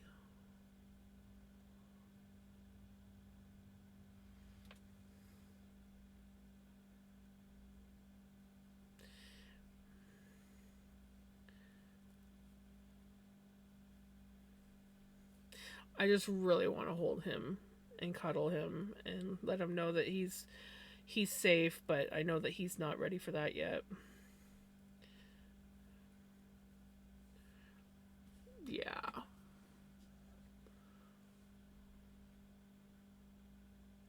He's an orange cat, so he doesn't have the best he has that brain cell. He's extra special sometimes, but he is also very easily overstimulated, and he gets scared very easily, and then when he gets scared, he kind of gets a little aggressive. So I could not, like, even though I could get to him sometimes, I could not, like, even get near close enough to him to pick him up and bring him inside without him trying to attack me. But he just spent the last 3 days in my greenhouse. But that just left him exposed to all the neighborhood cats that like to come around because my one neighbor's cat is always in heat. And she's an outside cat, so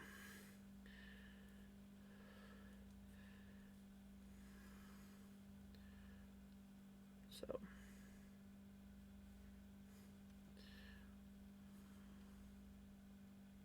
ah, I'm sure he feels all your guys' love. And the fact that he's come in here now means that he's craving being around me. He's just not ready for me to touch him yet.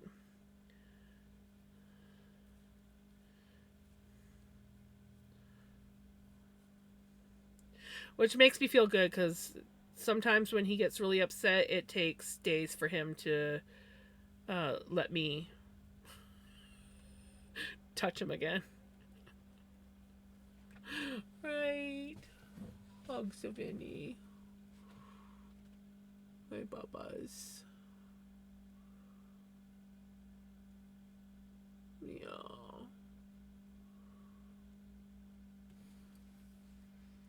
My old housemate's cat gave himself the stress shivers so bad we thought he was really ill and called the after hours home vet to our house. Turns out he was scared of the plastic bag our coffee machine came in. Aww. Surprisingly, he was not orange, just orange in spirit, right? Yeah. Vinny he's a pretty good cat, but he gets stress shivers when he gets super overstimulated or like super upset. And yeah, being outside for 3 days when you're an indoor cat, and he's even the few times that he's gotten out, usually around nighttime, he usually comes back after a few hours and I'm able to get him into the house and whatnot. So spending 2 nights and 3 days outside, that is huge. And like just the amount of overstimulation. And then this morning, just after 5, like probably around 5:30 in the morning, because I got up super early trying to get him into the house, he got into a fight with one of the neighborhood toms, which just stressed him out even more. And yeah.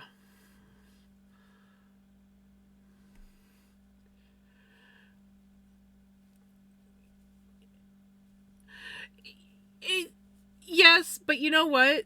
Sometimes it's kind of like us humans when we have like super bad anxiety attacks. It's kind of like the same thing for animals as well. So yeah, it was a little bit dramatic because it was the plastic bags the coffee machine came in, but at the same time, yeah. But yeah, the $200 later, that was definitely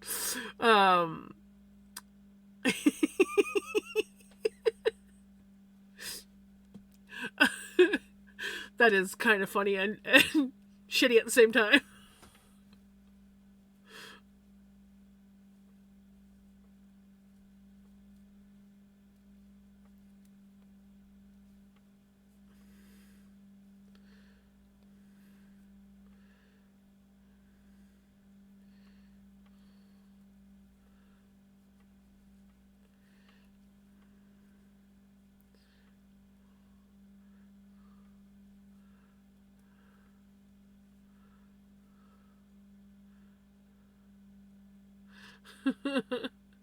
Right?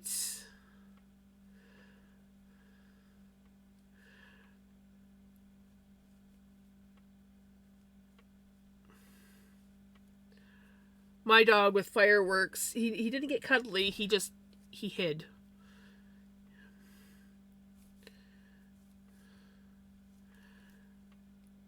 Would have been nice if he was like, "Mama, hold me, I'm scared," but he was just, "I'm gonna hide underneath your chair."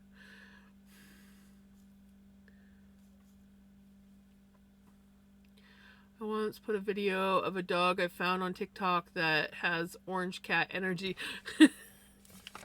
I've known a few dogs like that over the years.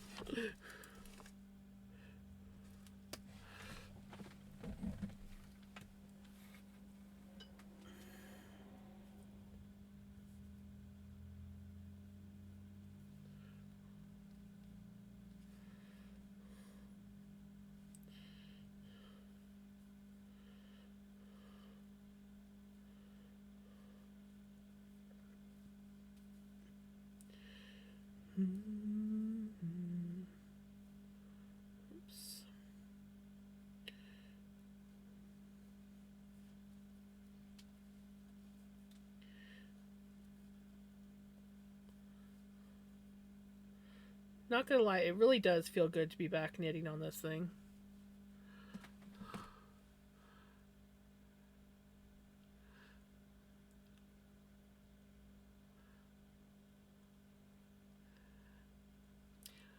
Vinny has to come in and make sure I'm okay like every 5 seconds when I'm in the bathroom usually.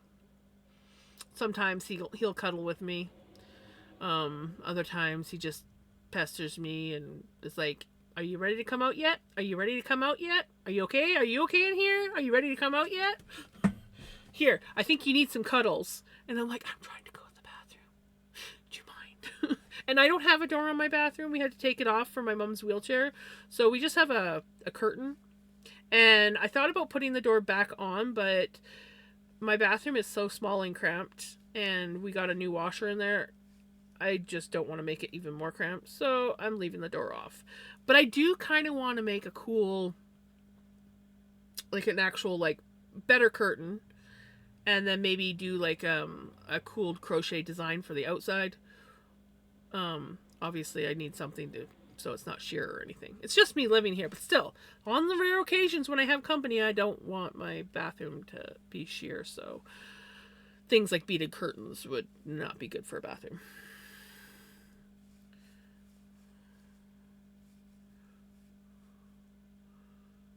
I'm gonna head out now.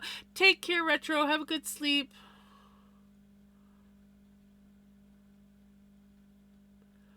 My parents might have company for the next 3 days while I'm off. And company, I mean me, because they have central AC. Hey, Mom. Hey, Dad. I've come to visit for a few days. I don't know if I just have super dry humor, but seeing a dog shit is the funniest thing to me. Their faces. Not gonna lie, yeah. Not gonna lie.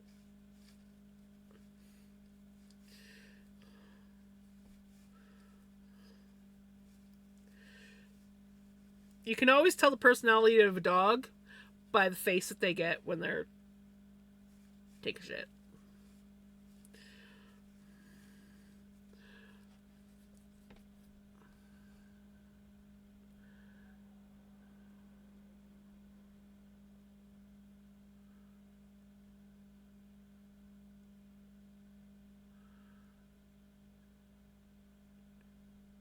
I just totally like zoned out there for a second, guys. Sorry. I literally just like full on zoned out. Swear it feels like my window AC isn't even putting out cold air. Oh, that's the worst. That is the worst. Maybe it needs a little help.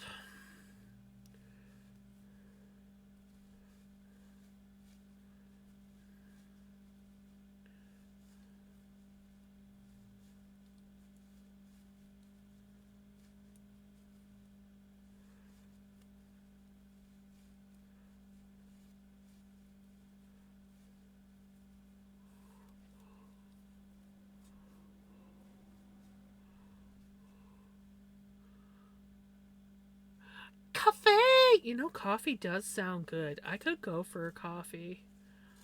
I might have to go make myself a coffee. Ooh! I got Ovaltine! I could make myself an Ovaltine. Finally. Could make myself an Ovaltine.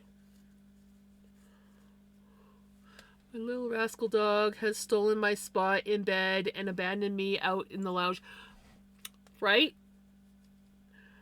My dog used to steal my spot on the bed, and it was kind of like, usually like, he always kind of knew when bedtime was, and he'd go and he'd lay on my spot of the bed, and he would not move until I gave him belly scratches and attention and loving, and then he would get up because he didn't like to share the bed. So he'd get up and he'd go on his bed on the floor and give me the bed. Well, now my cat does that. My one cat, Mystique, that lives with me in my camper trailer, because I have not officially moved over here. But yeah, she, after my dog passed away, she suddenly went from never demanding treats to always demanding treats like my dog did. She'll steal my spot on the bed and lay there until I give her lovin's and cuddles and pets and scritches and scratches and belly rubs. And then she'll move and let me have my spot on the bed. And I'm like, you turned into my dog.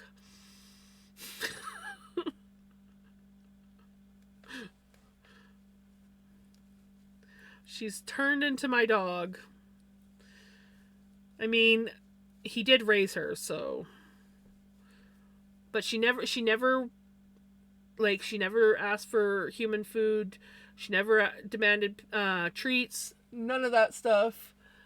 And like, I swear to God, within like the freaking first to second day of Vic being gone, all of a sudden, she was like pulling all the shit that he used to pull, and I'm like, what the fuck? So I'm pretty sure he told her that she had to take his place when he went.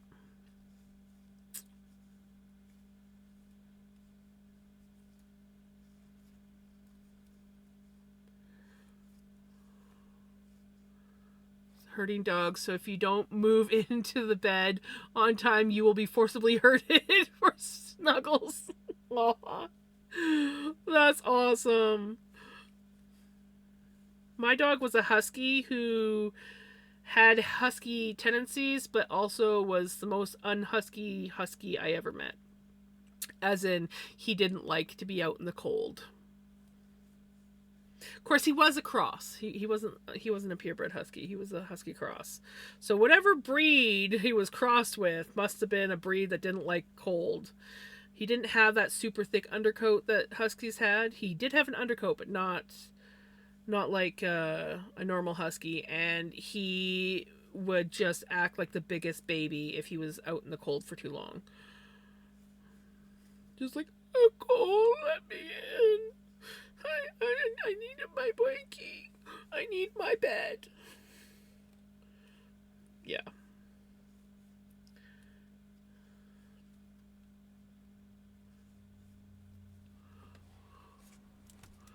We just have the chaos demons at my parents' house, aka the two newest strays that adopted my parents a year ago. Aww. You know, sometimes those are the best. Okay, I am going to go make myself an Ovaltine because I could definitely go for one. Oh, my baby, he's sleeping. He's still got the shakes, but not as bad. He's just oh my God. Let's see if I can get a picture of this.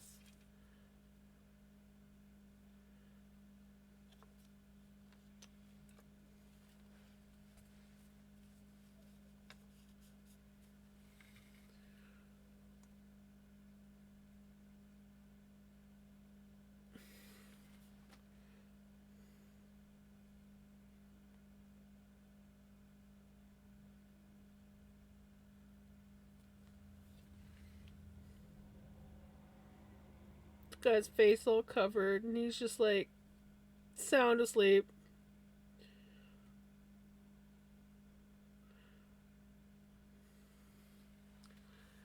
How has it? Holy crap! Can't believe it's been too. My baby. Look at it. He's done. Blah, blah, blah.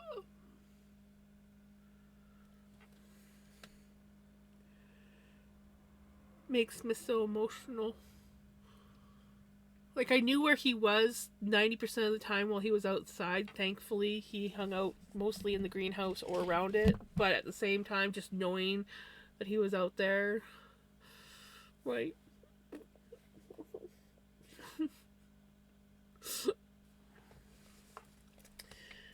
And just knowing how he is.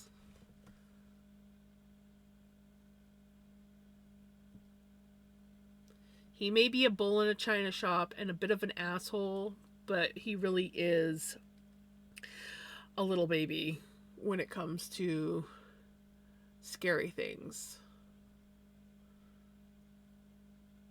And like honestly, I have no idea.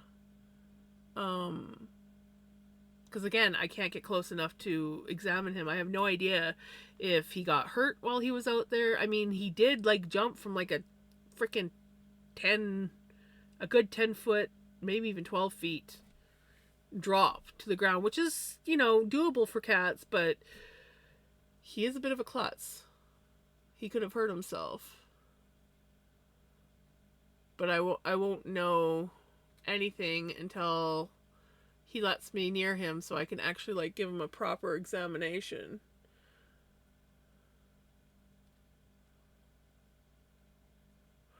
Like he didn't look like he was hurting himself when he was like walking around. So yeah, I think it's just stress, but it's hard to say. Oh my babas. Oh, I can see a mosquito bite on your ear. Oh, baba. Oh, now he's dreaming. Okay. he he's had lots of treats. He just won't come near me right now. The fact that he actually came up on the desk and let me pet him for half a second, that is the yeah. I haven't been able to get within 3 feet of him in 3 days. So and he still hissed at me after like a couple seconds. He hissed and ran around hissing and jumped up. So yeah, he's not ready for me to touch him yet. So okay, I'll be right back. I'm gonna go make myself an oval tea.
Don't you dare.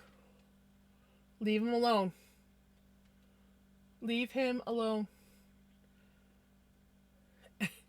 Anyways, I came back and he'd woken up from his nap and he instantly started hissing at me and I'm like, I'm not gonna bother you, buddy. I'm just gonna sit down with my Ovaltine and relax. And he was like, gets up and goes farther down the shelf.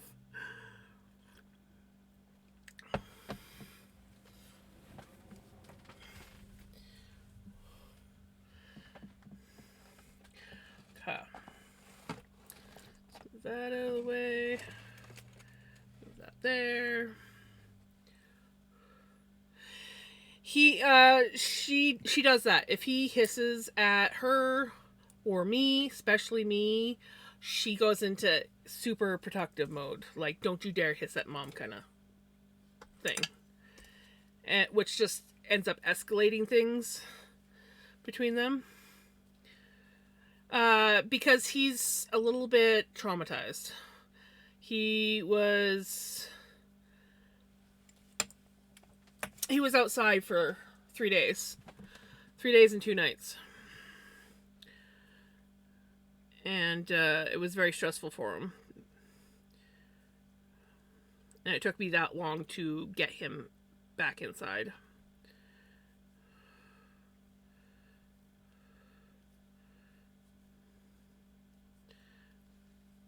So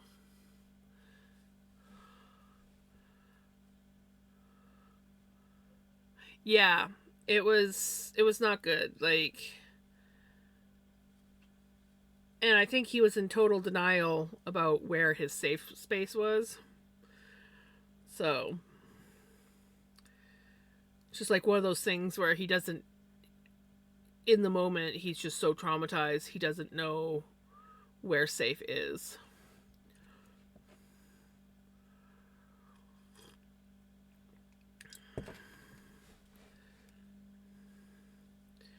I like the original.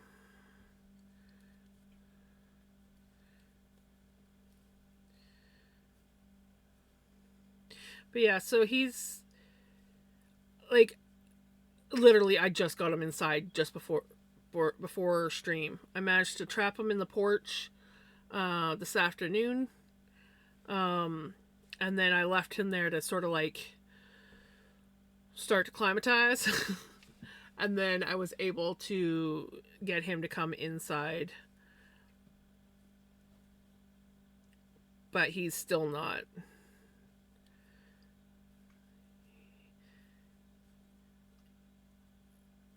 He's still not recovered. And because of the state of him, I can't get near him to check him over to make sure he's okay. Well, I can get nearish him now, but like I can't like touch him and examine to make sure that he's not hurt anywhere.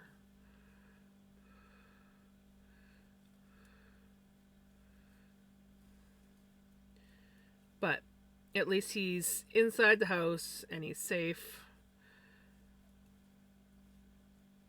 And he's not in like fight or flight mode as bad. Because that's basically what mode he was in for 3 days, was fight or flight.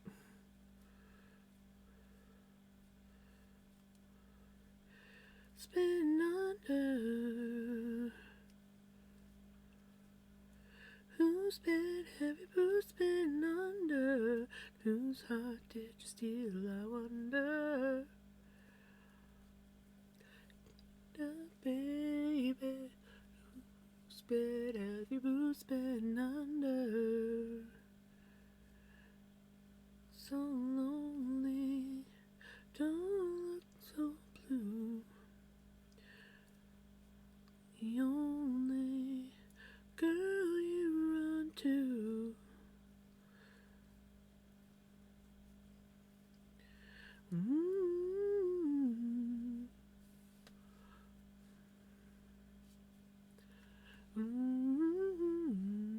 Now I'm deciding between adding a pedestal fan or a floor fan to my room. This will be a third fan for my room, but I will have it pointed directly at me on the bed. Right? I have in my camper, I don't have a lot of room. I do have a pedestal fan, but I don't really use it. What I use is I have not I wish I had one of these in my camper. This used to be in my camper, but I brought it over here for my computer. But I just got like a couple little fans like this that blow good. And come here, babies. And the nice thing about them being like clippable is, well, not all of them are clippable. I have like 2 clippable ones, and then I have 2 that are yeah, you can't go up there, baby. He doesn't want to be around us, and I don't want you cornering him. He's not doing good, baby. And I know that you don't fully understand that, but you know how easily traumatized your brother gets. Yeah, he doesn't like to admit it, but he's very sensitive. Yeah.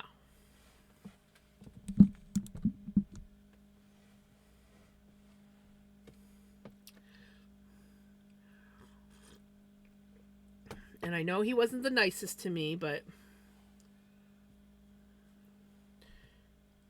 when he's like this, he doesn't realize just how mean he comes across. No, he's just scared. Hey, Lainey, how's it going? But yeah, anyways, they're great little fans. I have one in my bedroom that I can, because I got these like little valances that go over top of the windows in my camper, and so I have a clippable fan, and I clip it, and it can suck the air in from the window. Yes, she is way less chaotic than Vinny, but she is also a hold my beer kind of cat. So if provoked, or if she thinks she needs to defend something, she will fucking turn into holy terror and kick the shit out of you. He's so tired. This is how I know that he didn't sleep the whole time he was outside. Because he just moved, because he got disturbed when I got up to make coffee. So he moved to the other part of the shelf.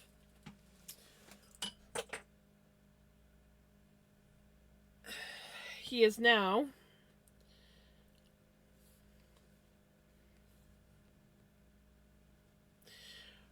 draped over top of the violin on the top shelf.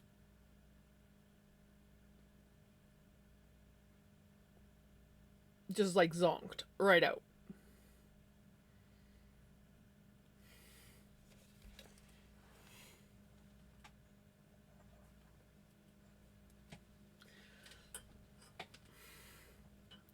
Hey, Pele! How is Miss Pele? How is Miss Pele?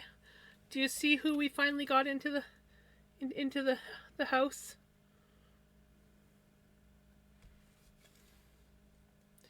Yeah, I figure probably by tomorrow, he'll let me touch him. Just for the fact that he actually came in here to be with me. Yeah, Thursday night we had a really wicked windstorm come through. And in my porch, like it's a closed in porch, but it's between the rafters and the wall, there's like the gaps and there's holes. So we had put like styrofoam board in there to block the holes off. And I didn't notice that the wind, I'm gonna snooze that motherfricker. I didn't realize that the wind had knocked one of the styrofoam pieces out. And I often let the cats play in the porch in the morning because it's closed in, no problem. Well, I was sitting there and I'm like reading on my book, just chilling, drinking my morning coffee, and all of a sudden I'm like, man, Vinny hasn't come for his morning cuddle yet, and they're awfully quiet. What are they getting into? Maybe they just went and laid down to sleep somewhere.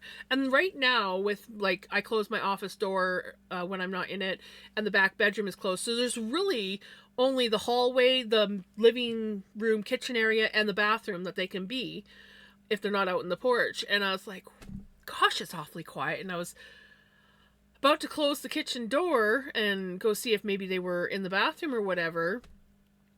And I just happened to like glance up and noticed that one of the styrofoam pieces was out up by the rafters. And I'm like, oh, fuck.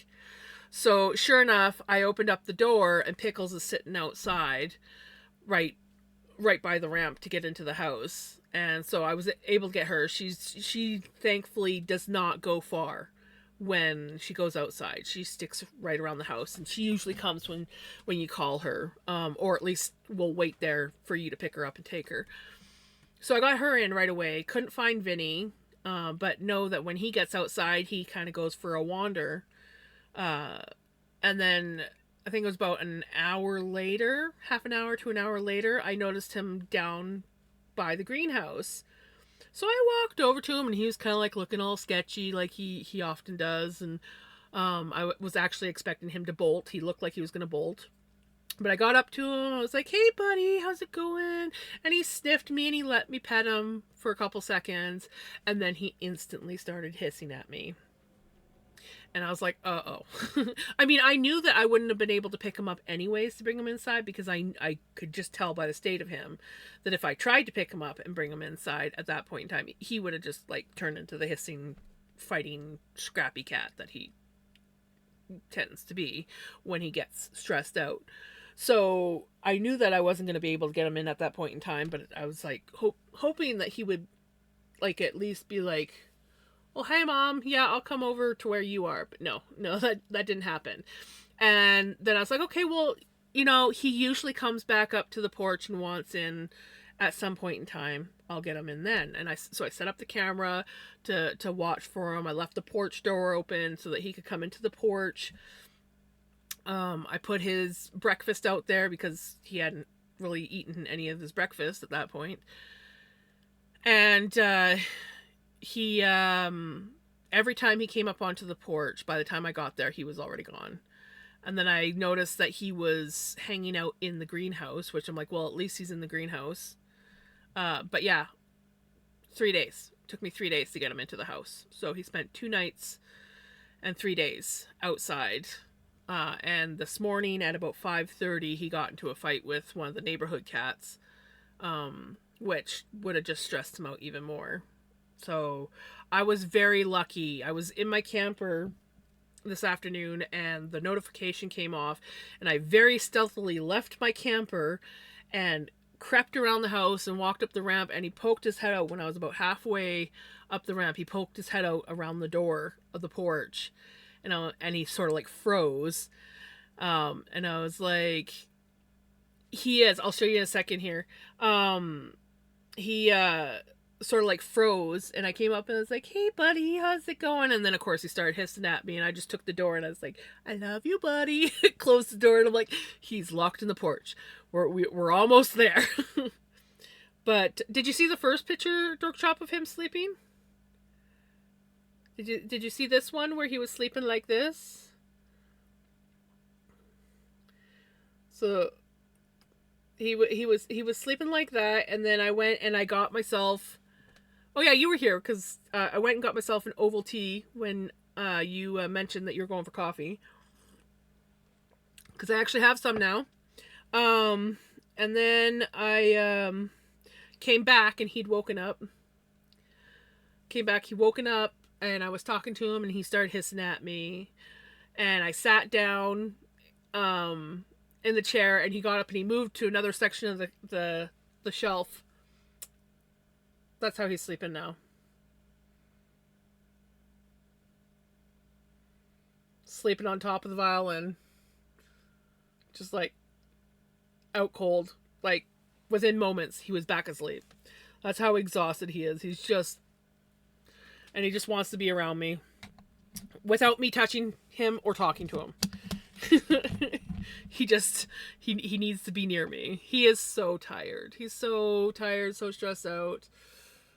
Oh, I love him.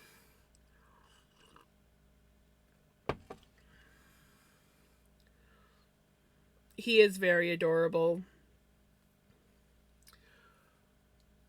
I love him.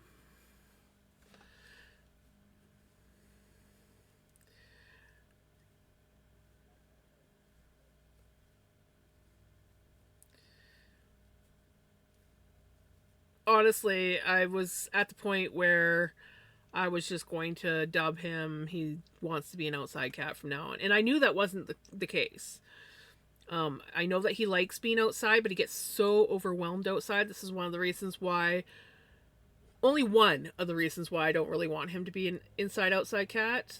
And that's why I want to wire in my back deck and turn it into a big catio. Because he gets too stressed out. He gets so overstimulated and he gets super stressed out, and then he turns into a demon.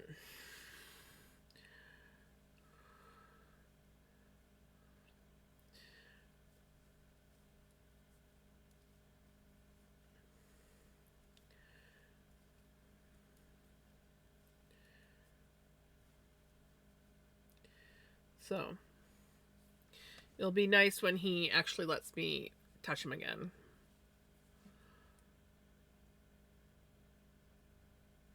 Oh, Pickles was on my desk, and I had moved the camera. I didn't realize I forgot to move it back. Thank you for letting me know. Like, camera angle. Look at my camera. I'm like, oh, yep, that needs to be fixed.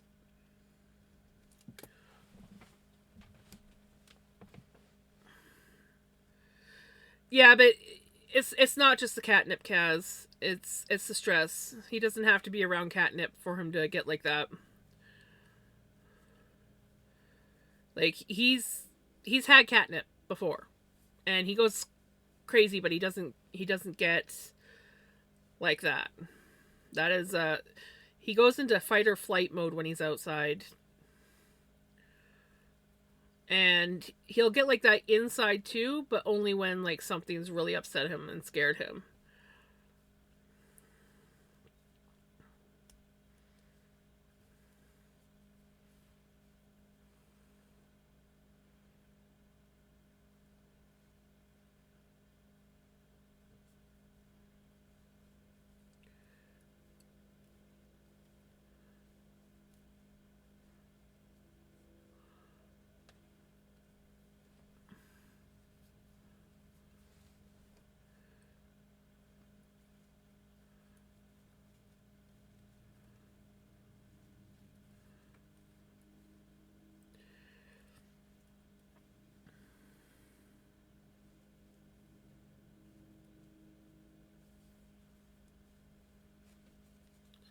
Nicotine free since Christmas last year, but my god, every time I have a coffee, I crave a right.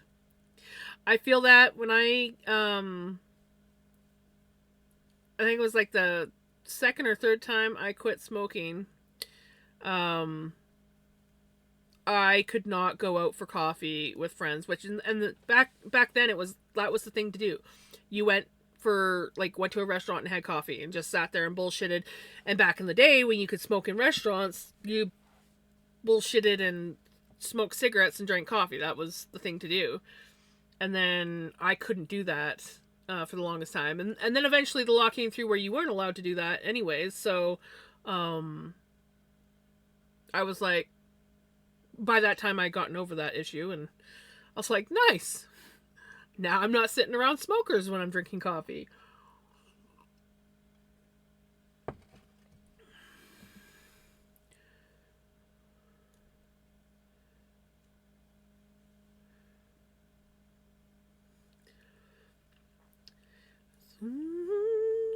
Was a sure bet for romance tonight. Glee clear between the TV and beer.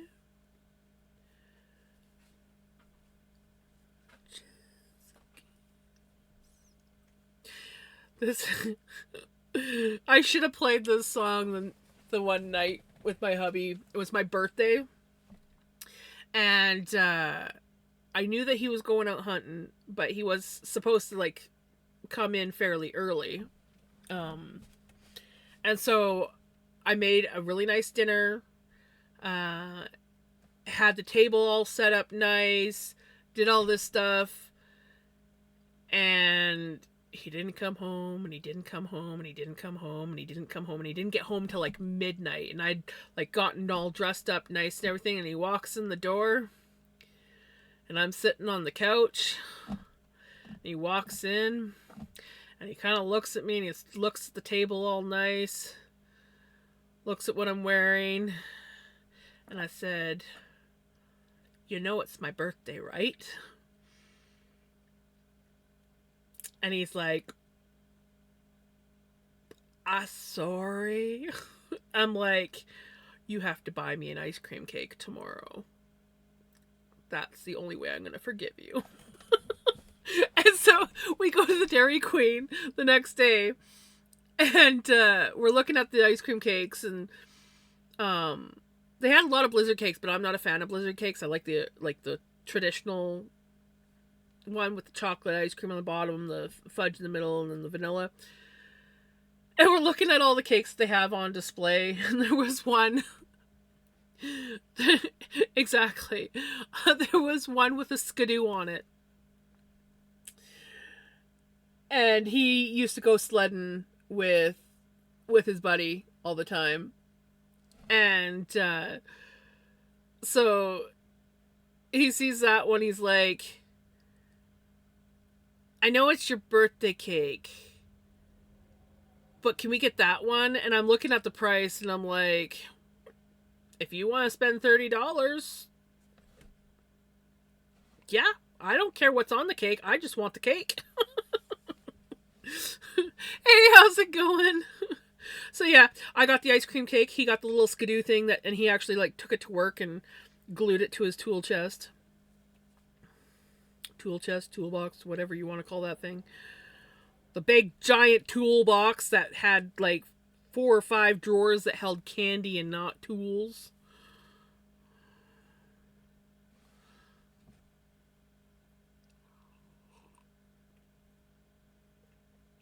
No, snowmobile. Skidoo is skidoo is how it's spelt, and it's a brand of a snowmobile. But we usually end up calling them either sleds or skidoos. It's just kind of like the generic name, even though it's, yeah. Right, ice cream cake is awesome. Oh, I say my music's being stupid. I like to have my ice cream cake like once a year. I did not buy myself an ice cream cake this year for my birthday. But I kind of had a lot of shit going on around my birthday, so I didn't really do much of anything for it. Other than buy a lot of expensive yarn and floof.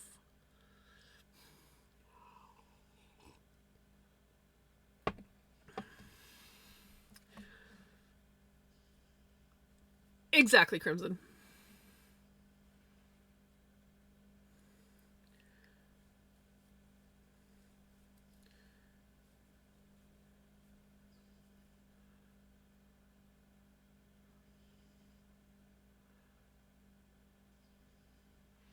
That sounds yummy.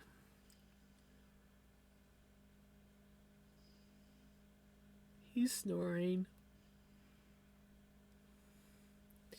Stretch! You have a good night, Tibbo.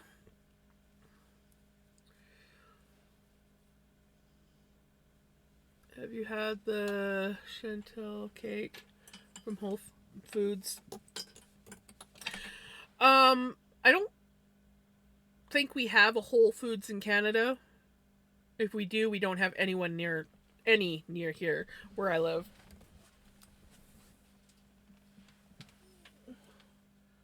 But it sounds yummy.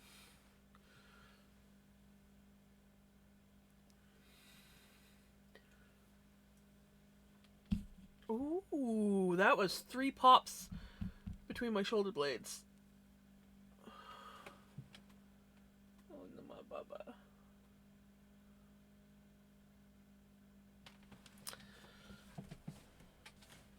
Did you hear the crack?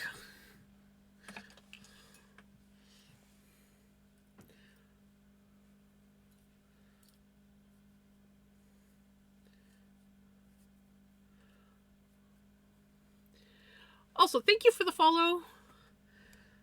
Welcome on in.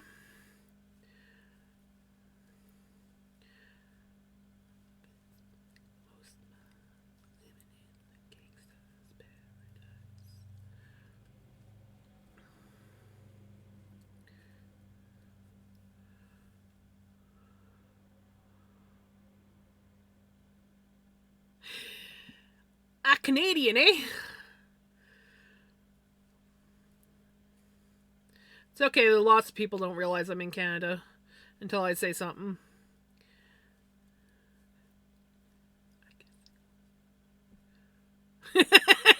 Right, Cub?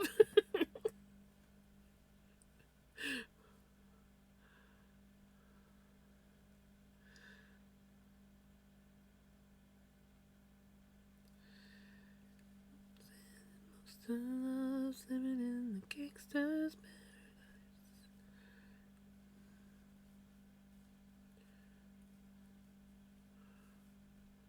I just realized that in a 50-mile range of me, I have 3.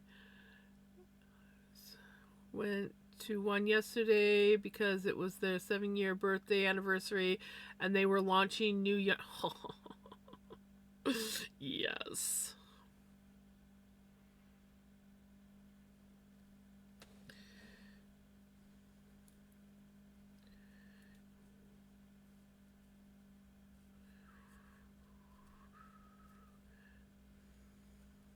So if you're going camping tomorrow, Kaz, does that mean that you're heading down into Idaho? Because isn't that where you were going to go camping, or was it somewhere else that you were going camping?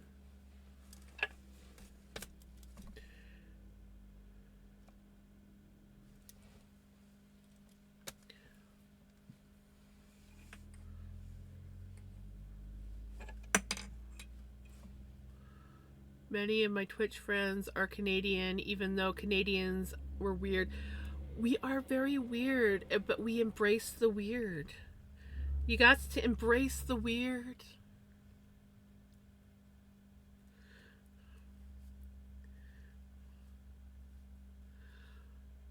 My colleague brought me back some maple tea when she went to Canada. It was amazing. Maple tea is pretty good. Maple anything honestly is pretty good, not gonna lie. But nothing's better than like actual like maple butter or good quality maple syrup. Mm. Maple butter is like ridiculously sweet, but it's so good. Pick the 2 skin. Ooh, okay, let me look.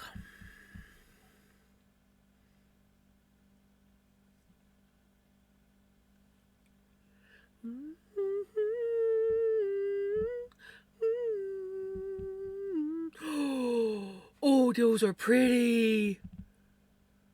Oh, I like that one. The colors of that one is amazing. Oh my gosh.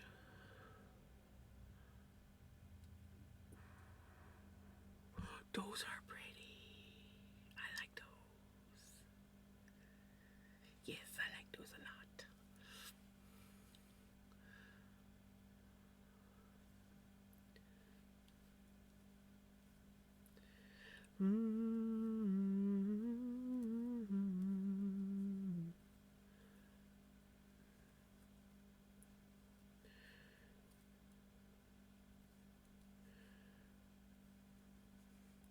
So, does anyone or did anyone ever watch Alaskan Bush People?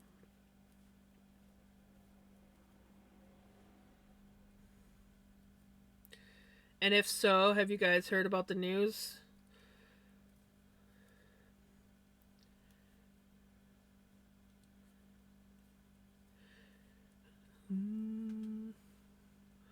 Moved to Canada like 2 months after I met her. I was cranky. What part of Canada?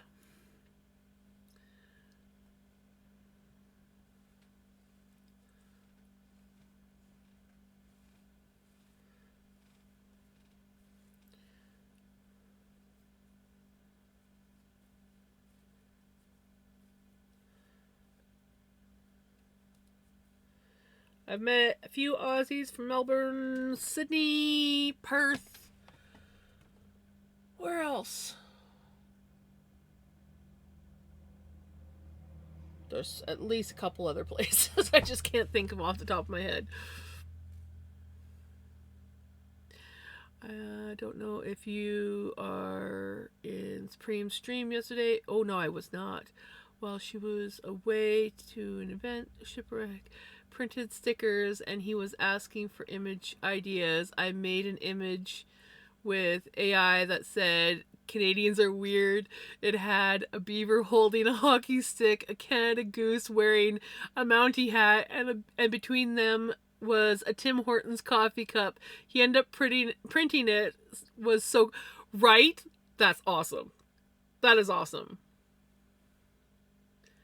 The goose was saying sorry. Oh my. Okay, that is hilarious because if you know Cobra chickens are like the most vicious, like never afraid of anything. So the fact that the goose was saying sorry, I feel like it was more of a sorry, not sorry.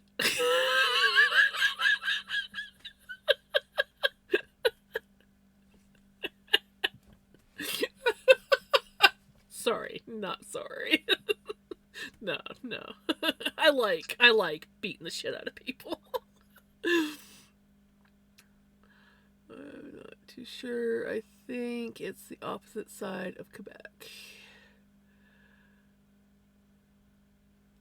Like closer to the UK opposite side of Quebec or closer to central Canada opposite side of Quebec.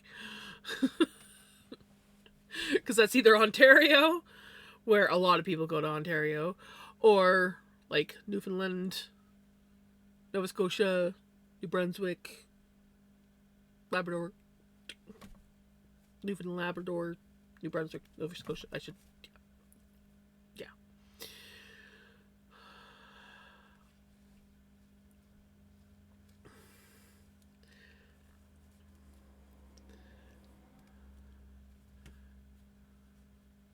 Ontario, yeah, that's usually where a lot of people end up going. Usually Ontario, Toronto, or like Vancouver. So it's like Toronto, Vancouver.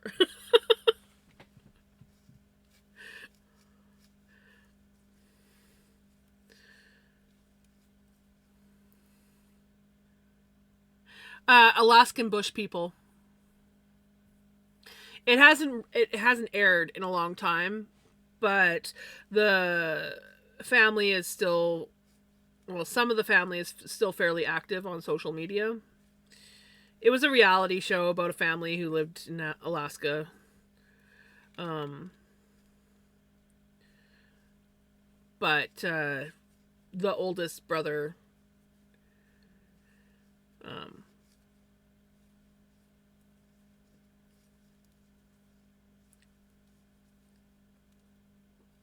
is no more.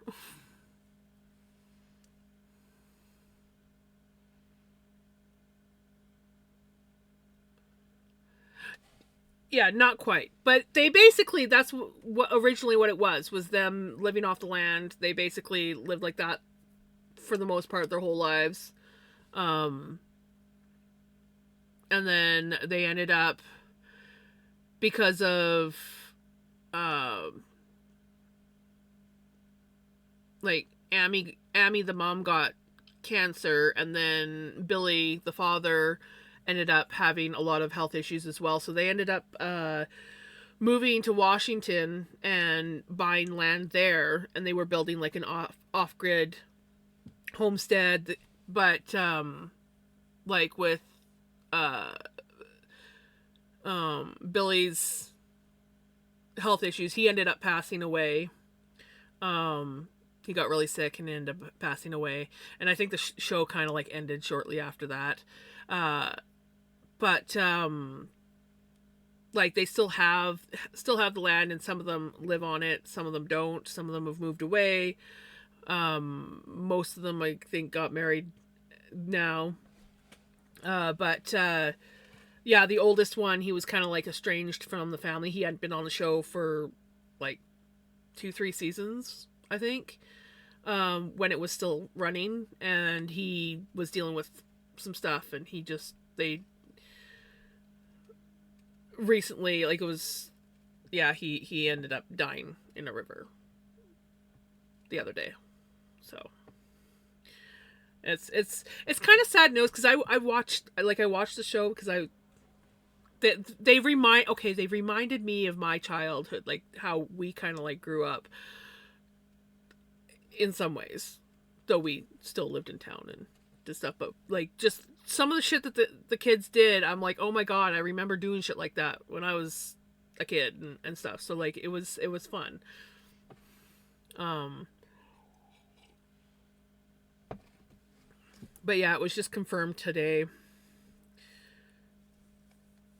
so it was pretty sad.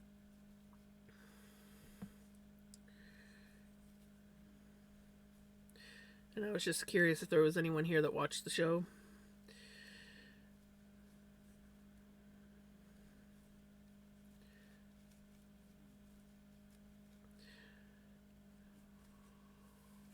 Yeah,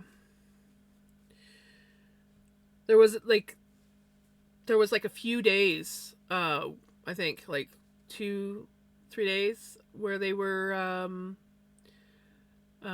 searching for him, because someone had seen, like, they saw this person at the river, and then they glanced away and they looked back and they were like floating down, so they called and reported it. So it took a few days for them to find him.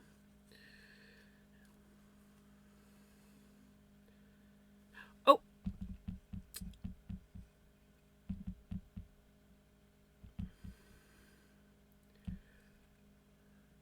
That's freaking I freaking love that. I seriously love that so much. That is awesome.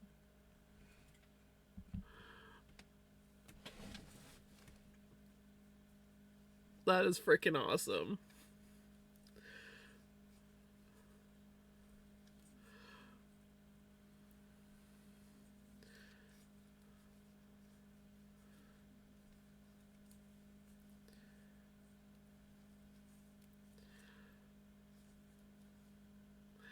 And it's freaking, that is like, seriously, I love that.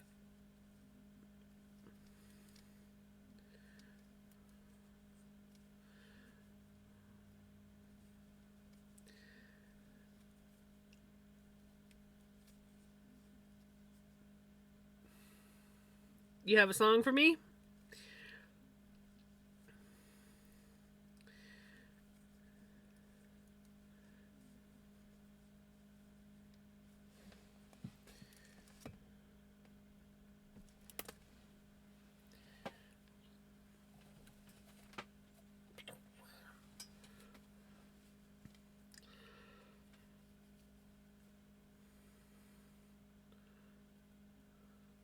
Right? My brother has a hat just like that.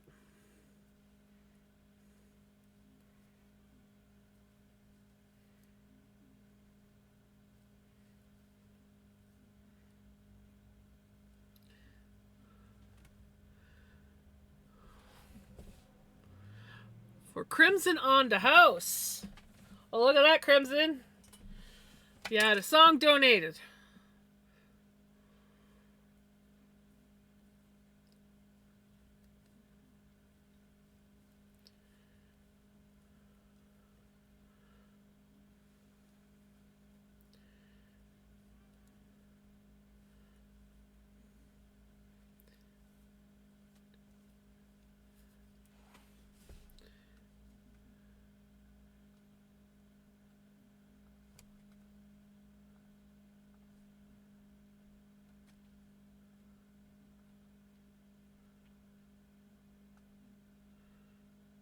Couldn't quite get it in time. Dang it. Oh well, it's okay.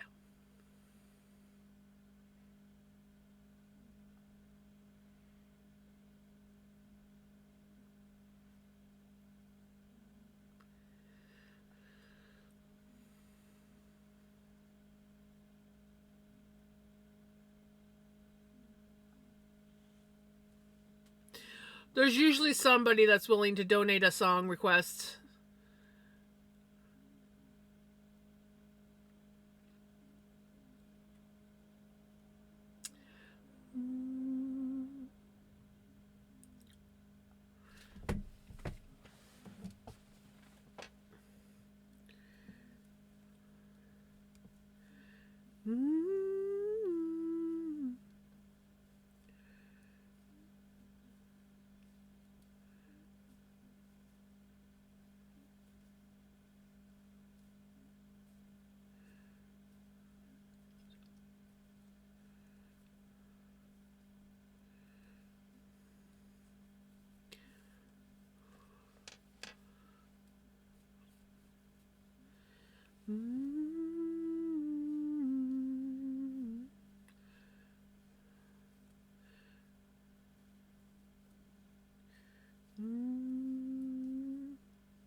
Welcome on in, Raiders.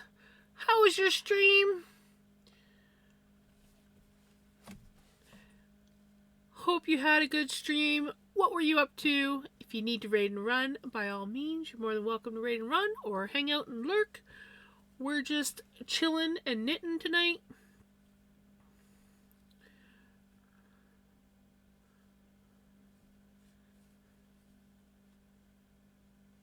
I like it.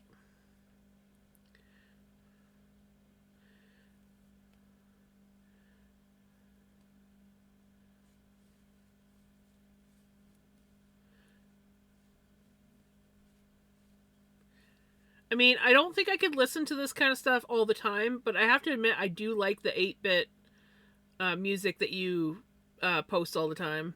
It hits something in my brain every now and then. Redneck! Oh my goodness! I was cross stitching, got 300 times. Nice! That's awesome. Thank you so much for the follow. Very much appreciated. Welcome on in.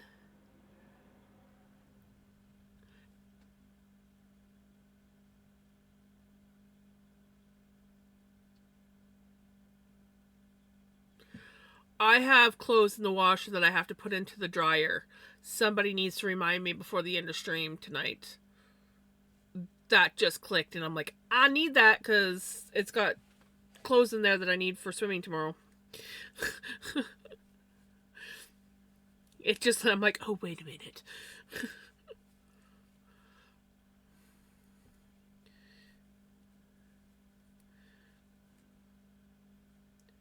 Oh, hydrate.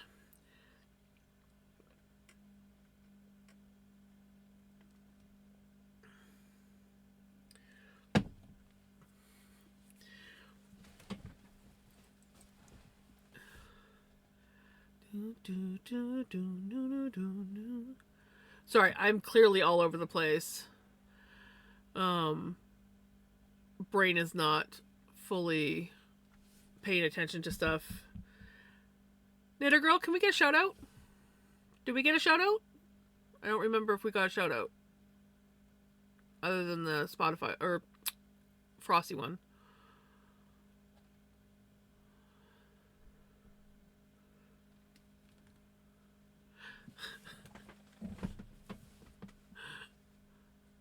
I'm doing good, Redneck. Well, I'm glad you're alive, and I'm sending you lots of hugs, and hopefully you start feeling a little bit better.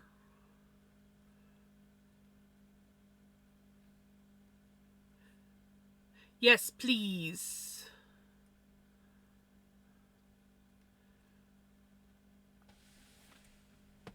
We need the / shoutouts, not the Frosty ones.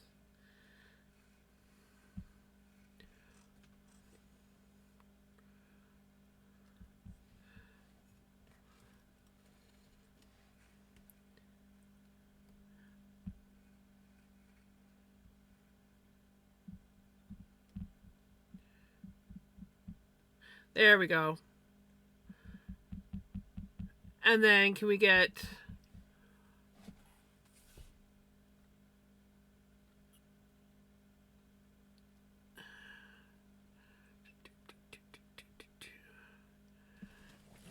And can we get a shout out for Zai once the cooldown's done?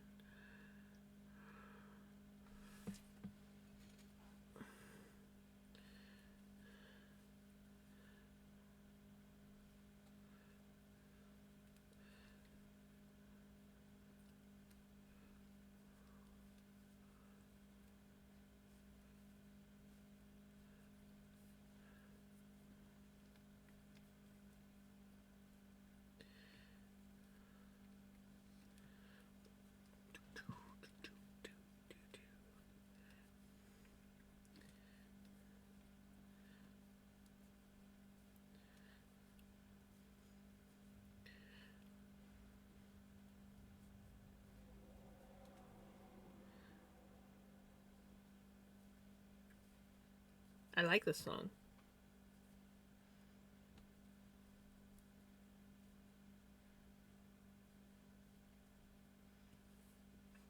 Good song choice. I like it.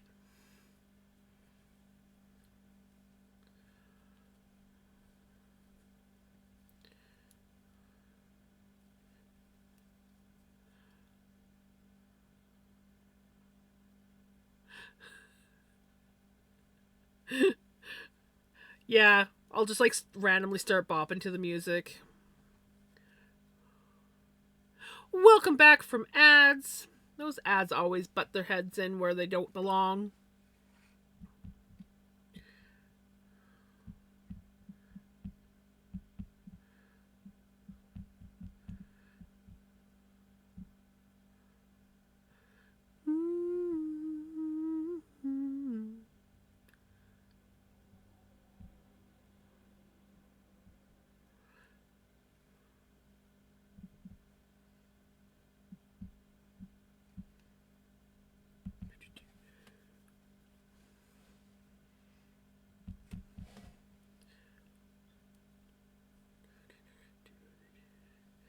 Get some good old curse action and can't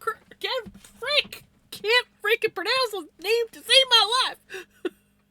Sorry, Jams. Why are you saying sorry, Redneck? The only time you can ever say sorry is if you steal my Dr. Pepper from me, which I don't have, So if you said that you were, so if you said you were like drinking a Dr. Pepper right now and rubbing it in my face, or waving it in my face, I should say, then you can say sorry. It's the only time you're allowed to say sorry, ever.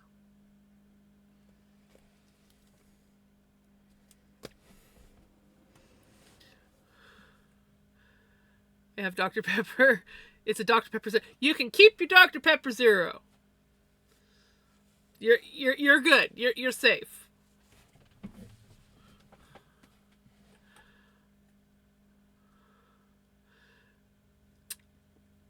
Of course you do. You're still safe, but not as safe as you were.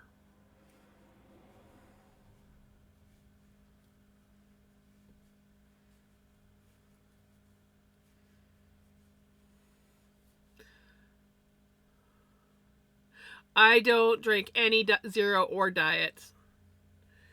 Absolutely not. No way, no how. That stuff tastes like garbage. I'd rather go without.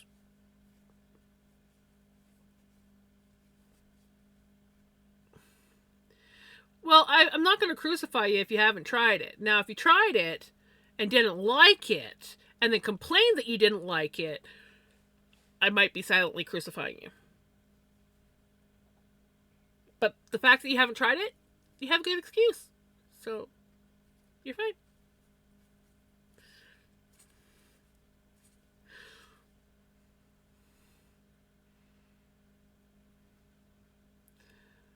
I can still taste the difference.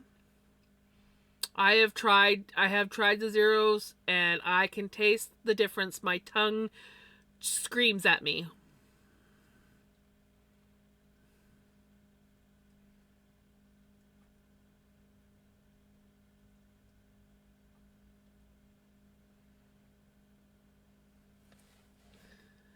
Yeah, it's like a cherry cola, but better than any cherry cola out there, in my opinion. Well, I don't like Coca-Cola. I'll drink it if there's nothing else. If it's fountain, I'm fine with it. If it's like in a bottle or can, I struggle, but I will drink it if there's nothing else and I'm craving a pop. Uh, but yeah, I find Coke products way too syrupy.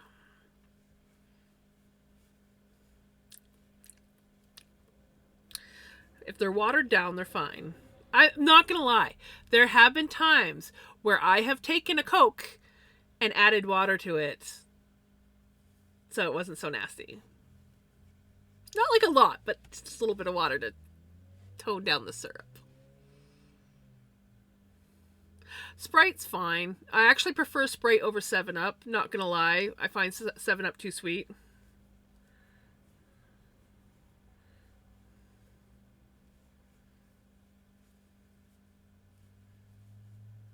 And obviously, the only ginger ale out there is Canada Dry. I'm sorry. It's gotta be Canada Dry ginger ale. Unless it's like a good quality ginger beer. Like the spicy Jamaican ginger beer.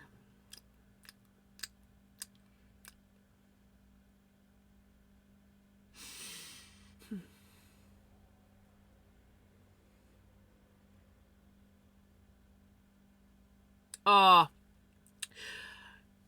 my mom used to try to make me drink. It was like an old remedy that she had from when she was a kid. From this time her and her sisters got sick when they were on their way down to Mexico. Anyways, she would make me drink 7 Up and milk mixed.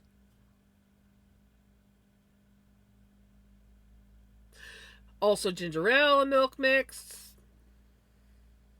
Sprite and milk mixed.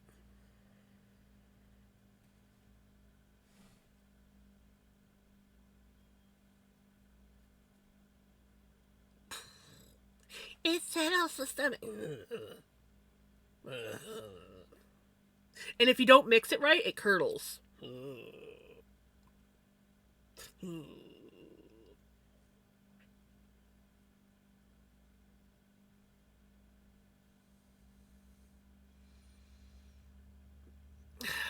I can't drink Fireball.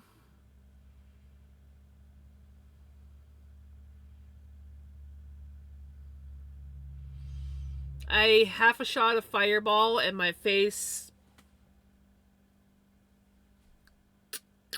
basically hives. No, it's just the Fireball whiskey. Something about certain alcohols will trigger it more than others. Oh, he's coming down. I'm going to not make eye contact with him, because that could be bad. Oh, my papas. Hi, baby. Okay. I won't touch you.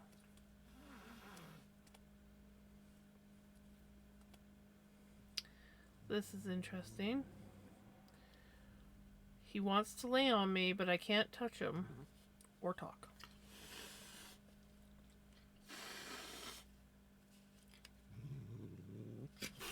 Hey! Pickles, leave him alone. Leave him alone. Leave him alone. He's not doing good, okay?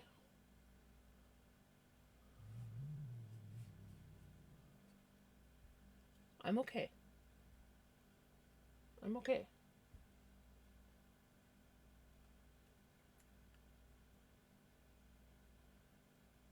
You okay, buddy? Almost makes me wonder if he is hurting.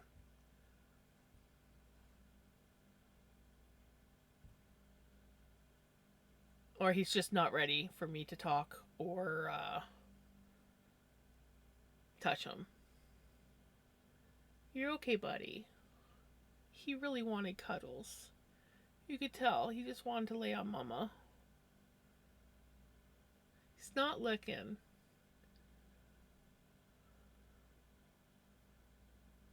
But, like, they did have to jump down from a pretty high height to get out. I'm wondering if he, like, pinched nerve. He didn't look like he was walking funny or anything, like when I'd see him walking around.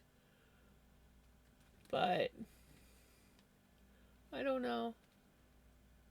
My baba. He's probably just not ready for me to touch him or talk to him yet. He's... Oh, my babas. He tried and then he was like, no. Also, he could have also... Like, as soon as he hissed at me when I touched him, he could have saw Pickles, which would have set him off. But did you see? Did you see her come down? Like, oh, hell no. What are you doing?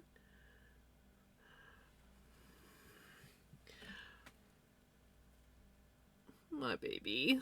For those that don't know, my very easily overstimulated orange cat got outside and was outside for 3 days and 2 nights straight, and I couldn't get him in. And when he gets overstimulated, he gets aggressive.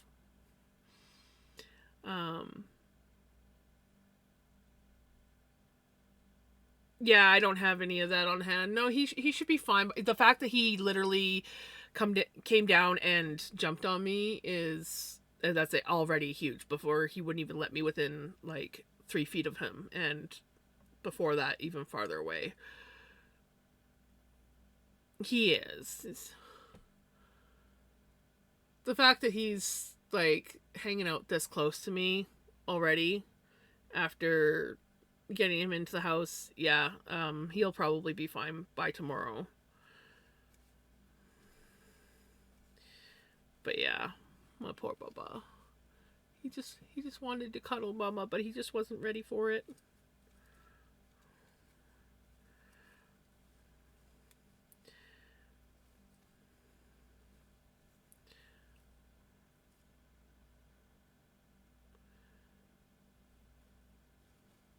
No, he didn't get me.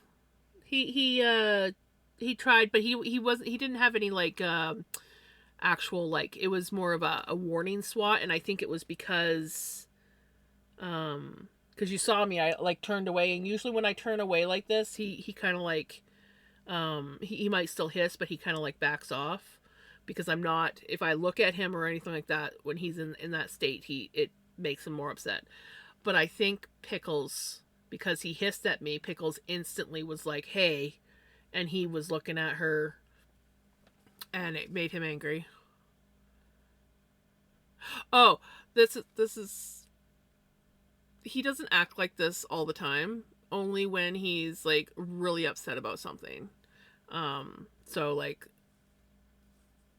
him and Pickles get into a fight about something, or something really uh like really scares him. Yeah, he's very overstimulated right now.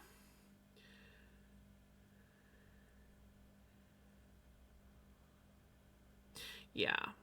He's he's he's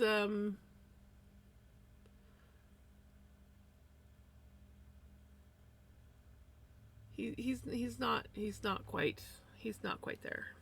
But he should be fine in a day or two. The fact that he is in here tonight tells me that he's probably going to be okay by tomorrow. The fact that he jumped down and laid on my shoulder for a little bit before I touched him tells me that he's probably going to be fine by tomorrow. Because he's telling me that he still he wants me. He can't handle me right now. He can't handle anything right now. So, and I think if I hadn't have petted him, he might have stayed longer.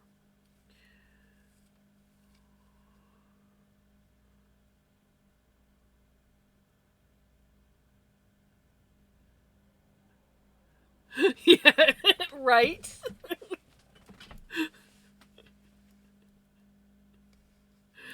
This ain't my first rodeo with his overstimulated um, moments.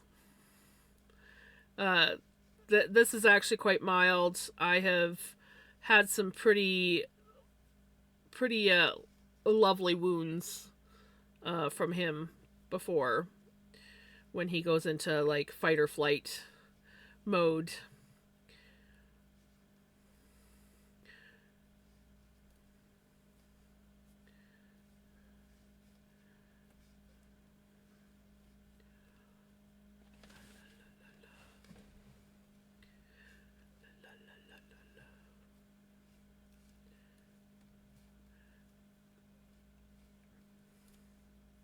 But yeah, if he had been like really bad and wouldn't stop, I would have let Pickles at him.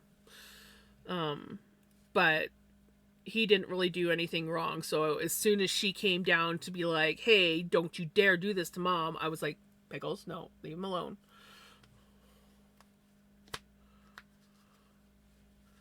He is. That's exactly it. He doesn't know. He's just, you know, in an autistic meltdown. Is basically what's going on. Poor baby.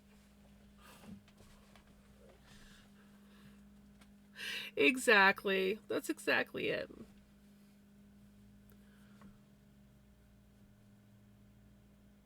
Oh, I love him, and he's so tired. Like he just like went back up there and he instantly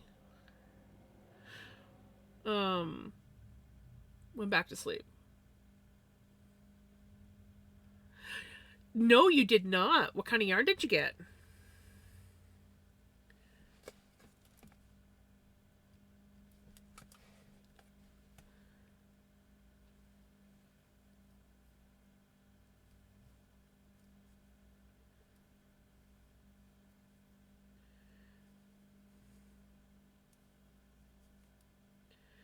Mm, blah, blah, blah.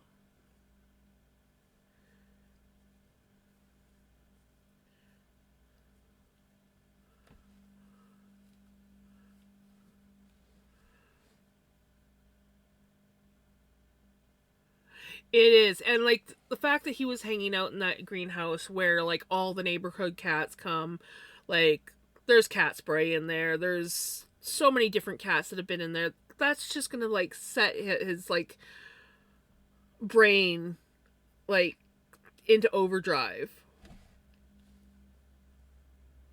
So many different cat smells down there by the greenhouse. Chunky yarn from Premiere. Gonna start making some Christmas gifts. Nice.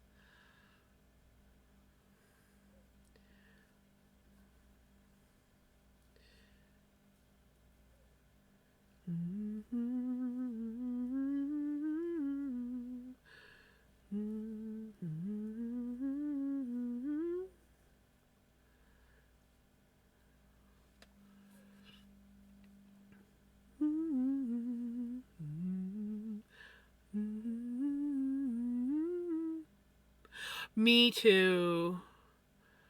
That it was a huge task and I was stressed out so bad. I didn't sleep properly. I was just like I I had no energy to do anything cuz all I was doing was stressing about the fact that he was outside and I couldn't get him into the house.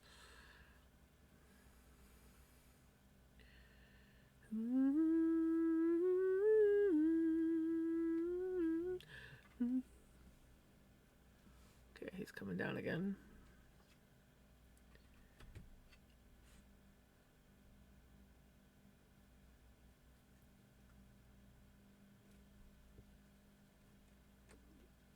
Oh, he's gonna lay down there. Okay.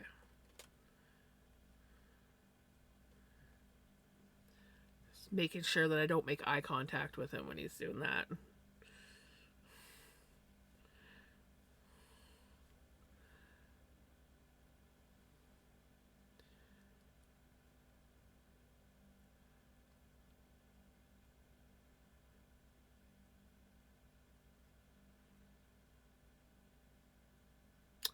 Um, for me, I personally think that crochet at least is easier to learn, but some people find it harder.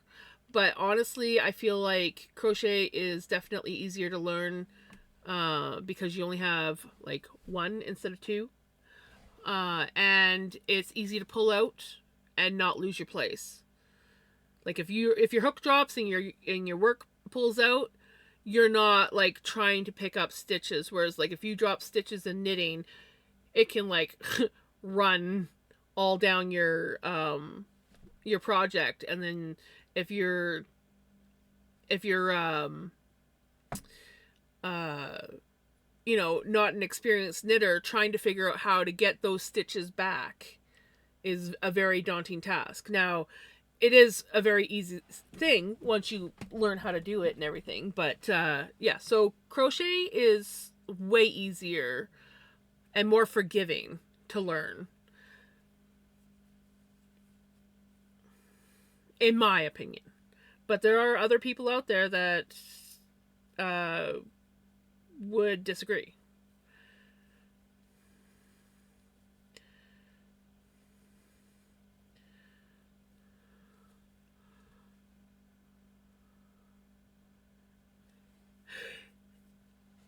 Yes. But you know, you can learn to purl in knitting long after you start knitting. Hi, buddy. I love you. You just want to be close to Mama, but just can't have Mama touching. I love you, buddy. Aww, Bubba's. I love you.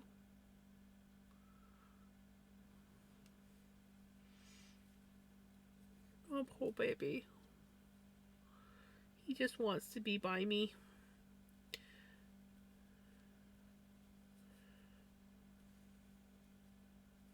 He literally like inched closer on the shelf so that he could be closer.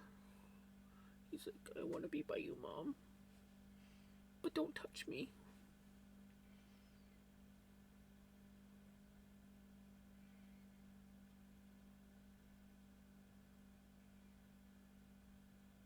My Bubba. I do. I just miss being able to like touch him and give him lovin's and just the fact that like he is like inching as close to me as possible, like wanting to be with me. It hurts. It hurts because I know that he wants to be with me, but he can't. I love you, buddy. Yeah. Oh, good boy.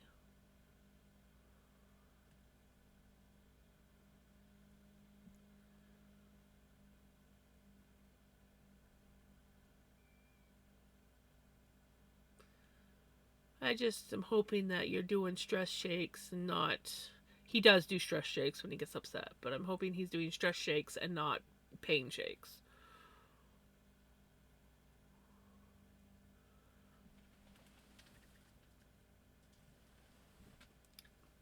You're gonna be okay, buddy. Yeah. Mm-hmm. You're safe now. Mm-hmm.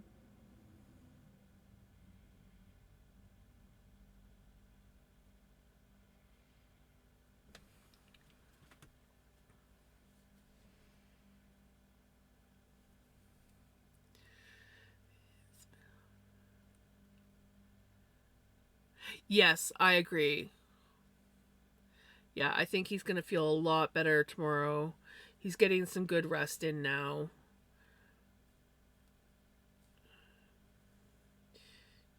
It's just been a very overwhelming few days.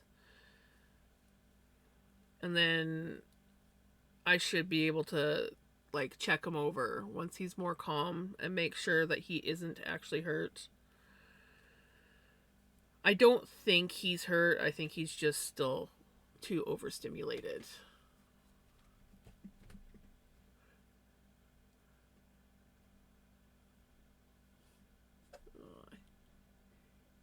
He's like, I go back up on the shelf.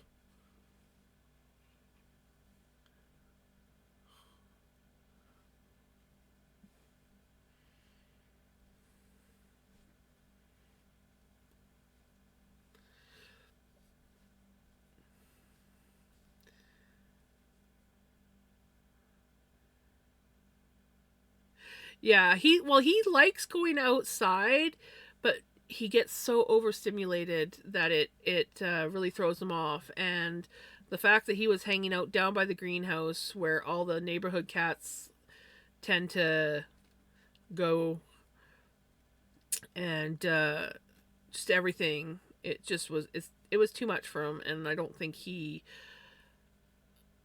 kept coming back into the porch, and I know that he was looking at the door to see if he could get in, but he just like if I didn't have pickles, I would have just left the door open, so that he could come in, and he probably would have come in sooner. Not really. Like, I mean, like, did my mom spend time in the greenhouse? No, she hadn't been down there in years. Um, and he's always been more my cat than my mom's cat.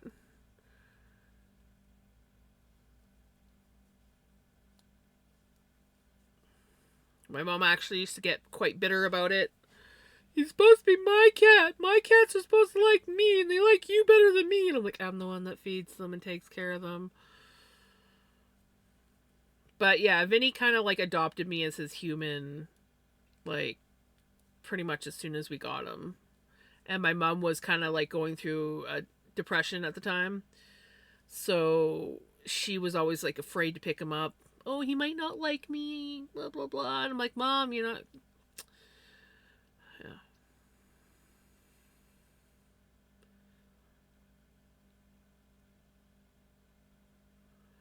Something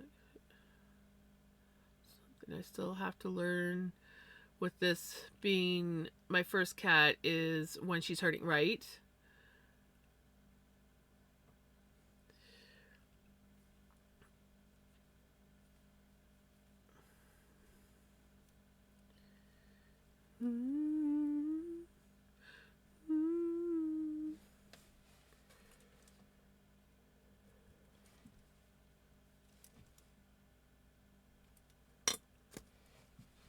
we've done like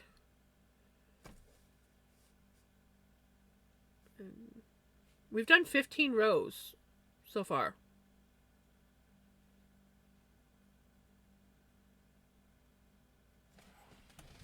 And I've just been like sitting and chatting.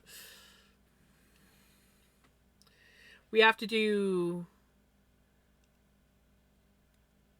82 rows.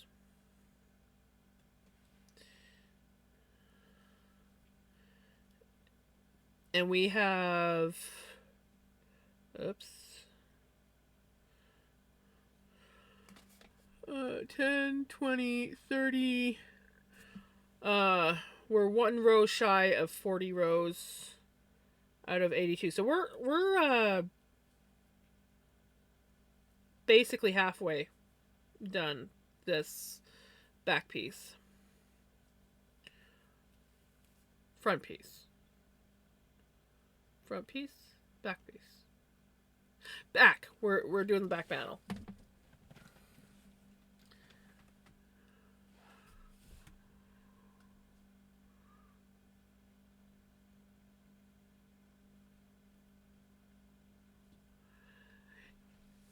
With knitting, it takes a while before you start seeing the progress.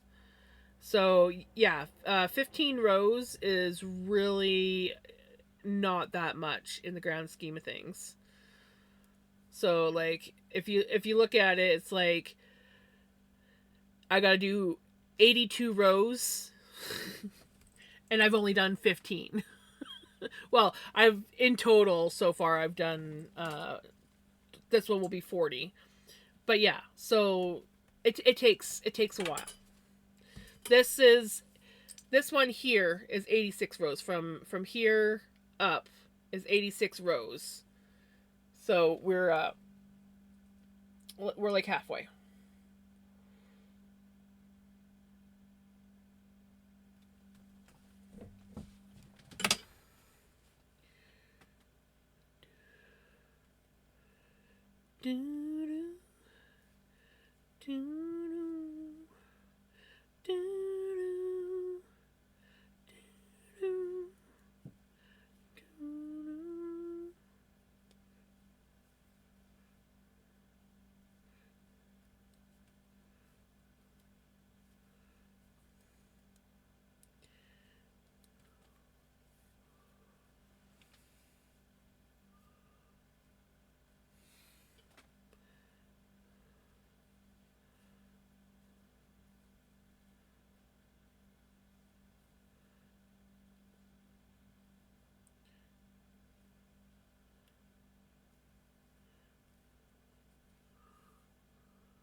It's a shrug. It's a sweater shrug. So it is meant to be.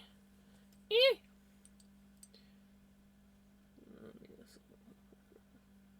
Let's pull these up so I don't lose them. It's basically meant to be just one of these kind of sweaters, and then the sleeves.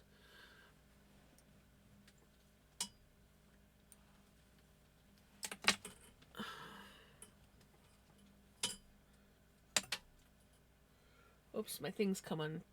I need to fix that. The cable's a little bit on the long side, so I. There we go. Get through there. Get in there. There. And then they're not like dangling all over the place. Yes. I have always wanted to make myself one, but I didn't want to crochet, and most of the ones that I liked were crochet versions. And I'm like, I don't want a crocheted one. Like eventually I will make a crocheted one, but I didn't want a crocheted one. I wanted a knitted one. So I finally found one, and it's really pretty other than the fact that it's all done in rib stitch. So it's ribby.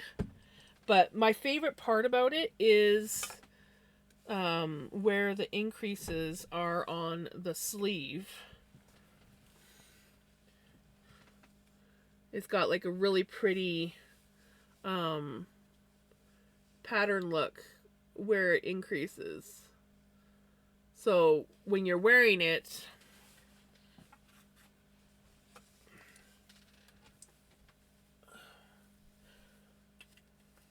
I just hope this thing fits properly.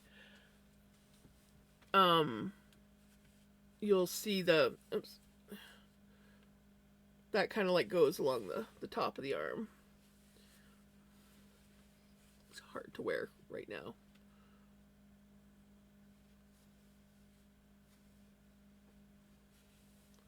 Yeah, that's what I like to. So yeah, it's got this really pretty pattern that goes up the sleeves. And yes, it does look like a watermelon, doesn't it? So I'm actually kind of getting warm, so I'm just going to take that off. Yeah, there we go. That is better.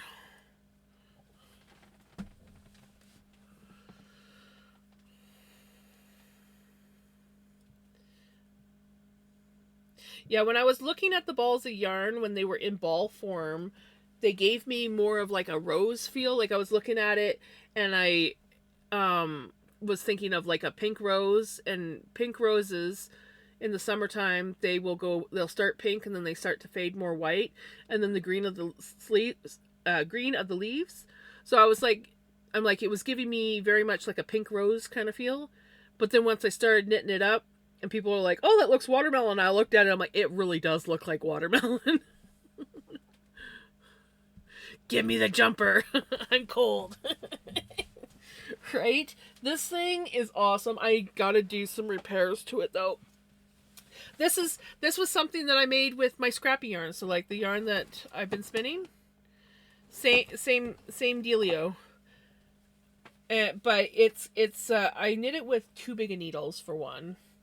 Um, but it's got some catches and snags. So I have this one here. I have this one.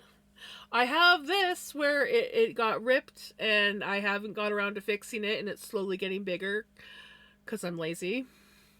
You know, it's easy enough to fix, but I'm lazy. This was another one that I kind of fixed, but it's still kind of like gapey. Um, it oh here's another one here. I can't remember. I did make it on stream though, but it was a while. I think it was about a month. I don't know. I can't remember. There's another catch. So yeah, I've got a few things that need repairing on this guy, and he needs a proper wash and block. Last time I washed him, I didn't block him. I just sort of like draped him over top of the shower rail. So he he likes to sit like this even when I'm wearing him. He's very stretched out right now and not in the best place. So I need to like wash him and not so much block him. Well, maybe block him, but I just need to lay him out properly. Blocking is where when you take a certain knitted project and you wash it and then you lay it out usually on a mat or on a bed or even like your living room carpet, and you sort of like pin it into the shape that you want and then let it dry, and then when you take it, it's all like in that shape. And so like if you've crocheted up a square or knitted a square and it's not quite square looking, you can go and you can get it wet, pin it out, and it will be a perfect square when you're done, kind of thing. And that's where like when you see the shawls that have like the really pretty pointy things on it and you're like, oh, that's so pretty, and then for someone like me who goes along and makes it and they're not quite like looking how you want it to look, that's where blocking comes in handy.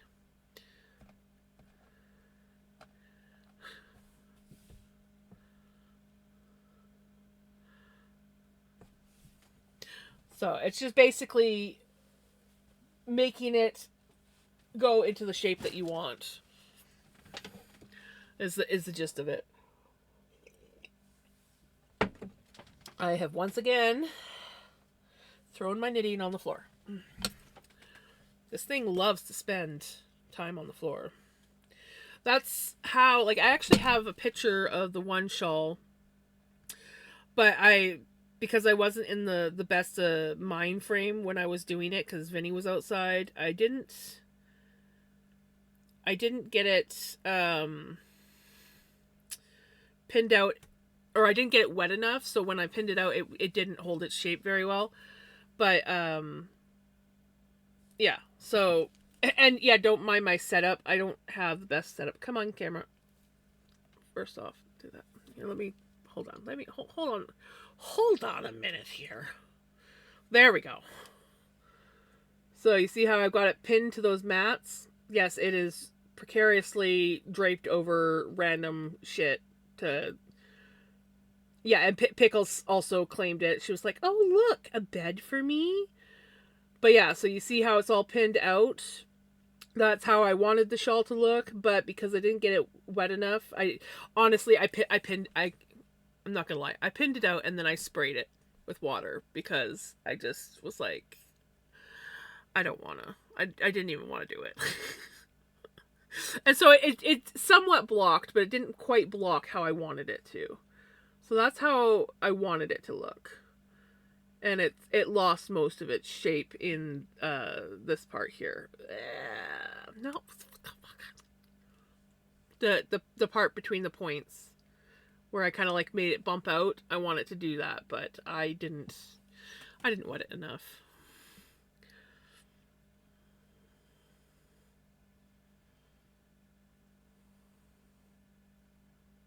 Yeah, it's really pretty.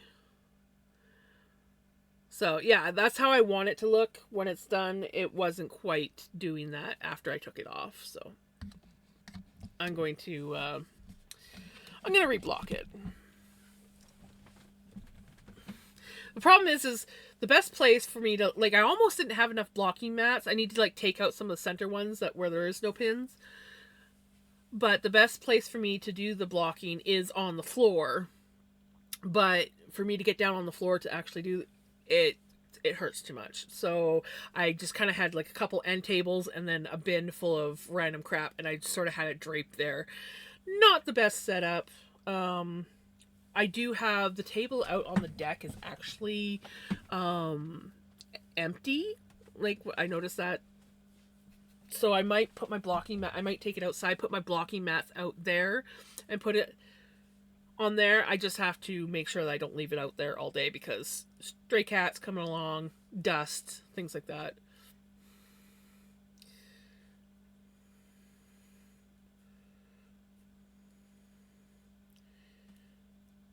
But the back deck is actually a really good place. I've dried yarn and floof out there on nice days,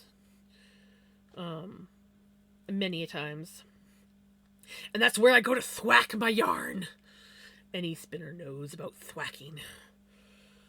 Once you spin your yarn and you ply it up, then you do like a little wash on it, and then you spin all the water out, and then you take your yarn and you can either take the hank of yarn and you can like snap it with your hands because it's like a big long loop, or you can take it out and you can beat the shit out of it on a chair or a table, or I use the railing on my deck, and it helps set the twist and everything.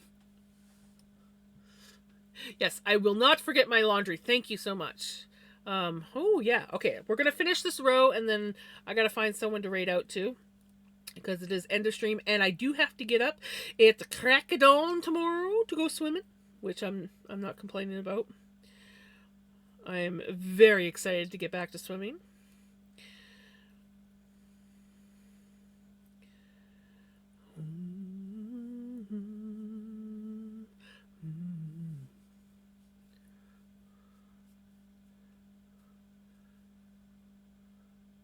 Right, exactly. Yeah, that is definitely something I do not want. That stuff is hard to get out. There are times when I have had to throw something out because it just was not worth trying to get the smell out.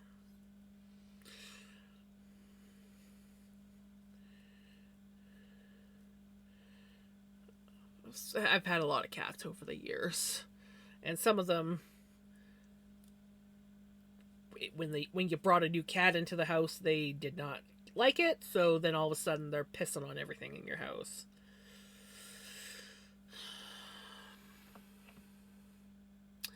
Probably not because I'm going swimming with my aunt. Um, but I do know that my aunt and uncle are going to be going out to Alberta again.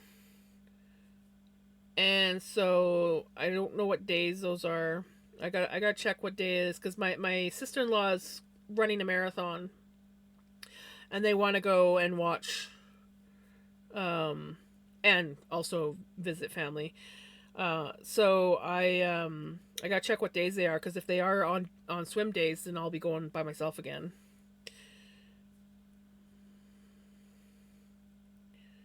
I'm trying to remember what day the marathon's on. I think it's the first week of June, which is what, tomorrow? Yeah, tomorrow. Not like it's not tomorrow, but I think it's.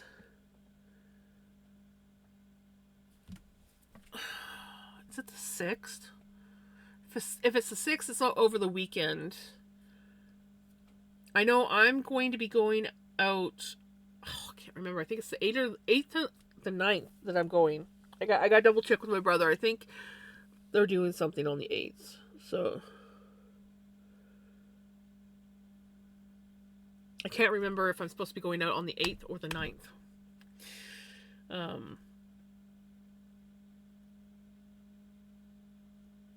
But yeah.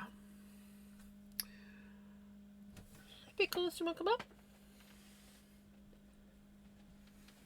Okay, I gotta mark this row down before I forget. That was a knit row, right? Yes, okay, good. Alrighty. We're gonna look and... No, you don't go up there, baby. Leave him alone. I know you want to go up there, but please don't. Please just let him settle for tonight, okay? Just let him settle for tonight.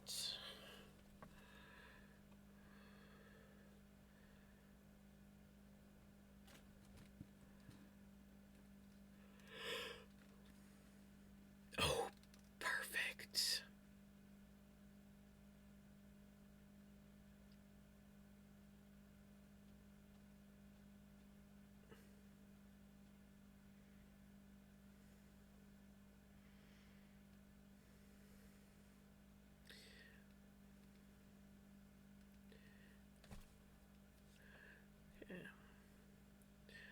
Oh, let me take a boob first before I commit.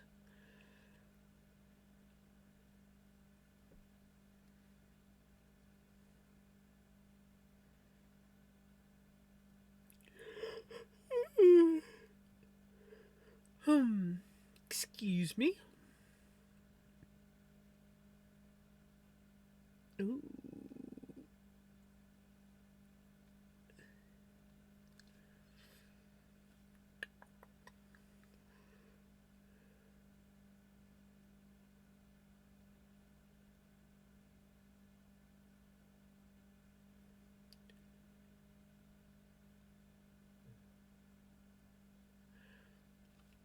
I know how we're gonna raid.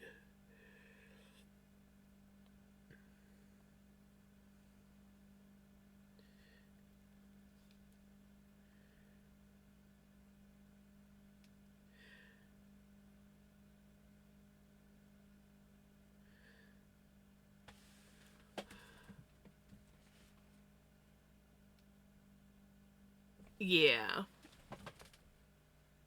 She wants to go up there, but he's just not in the right frame of mind.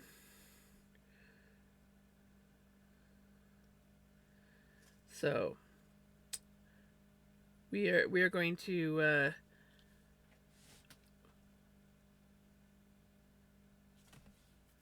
let him rest.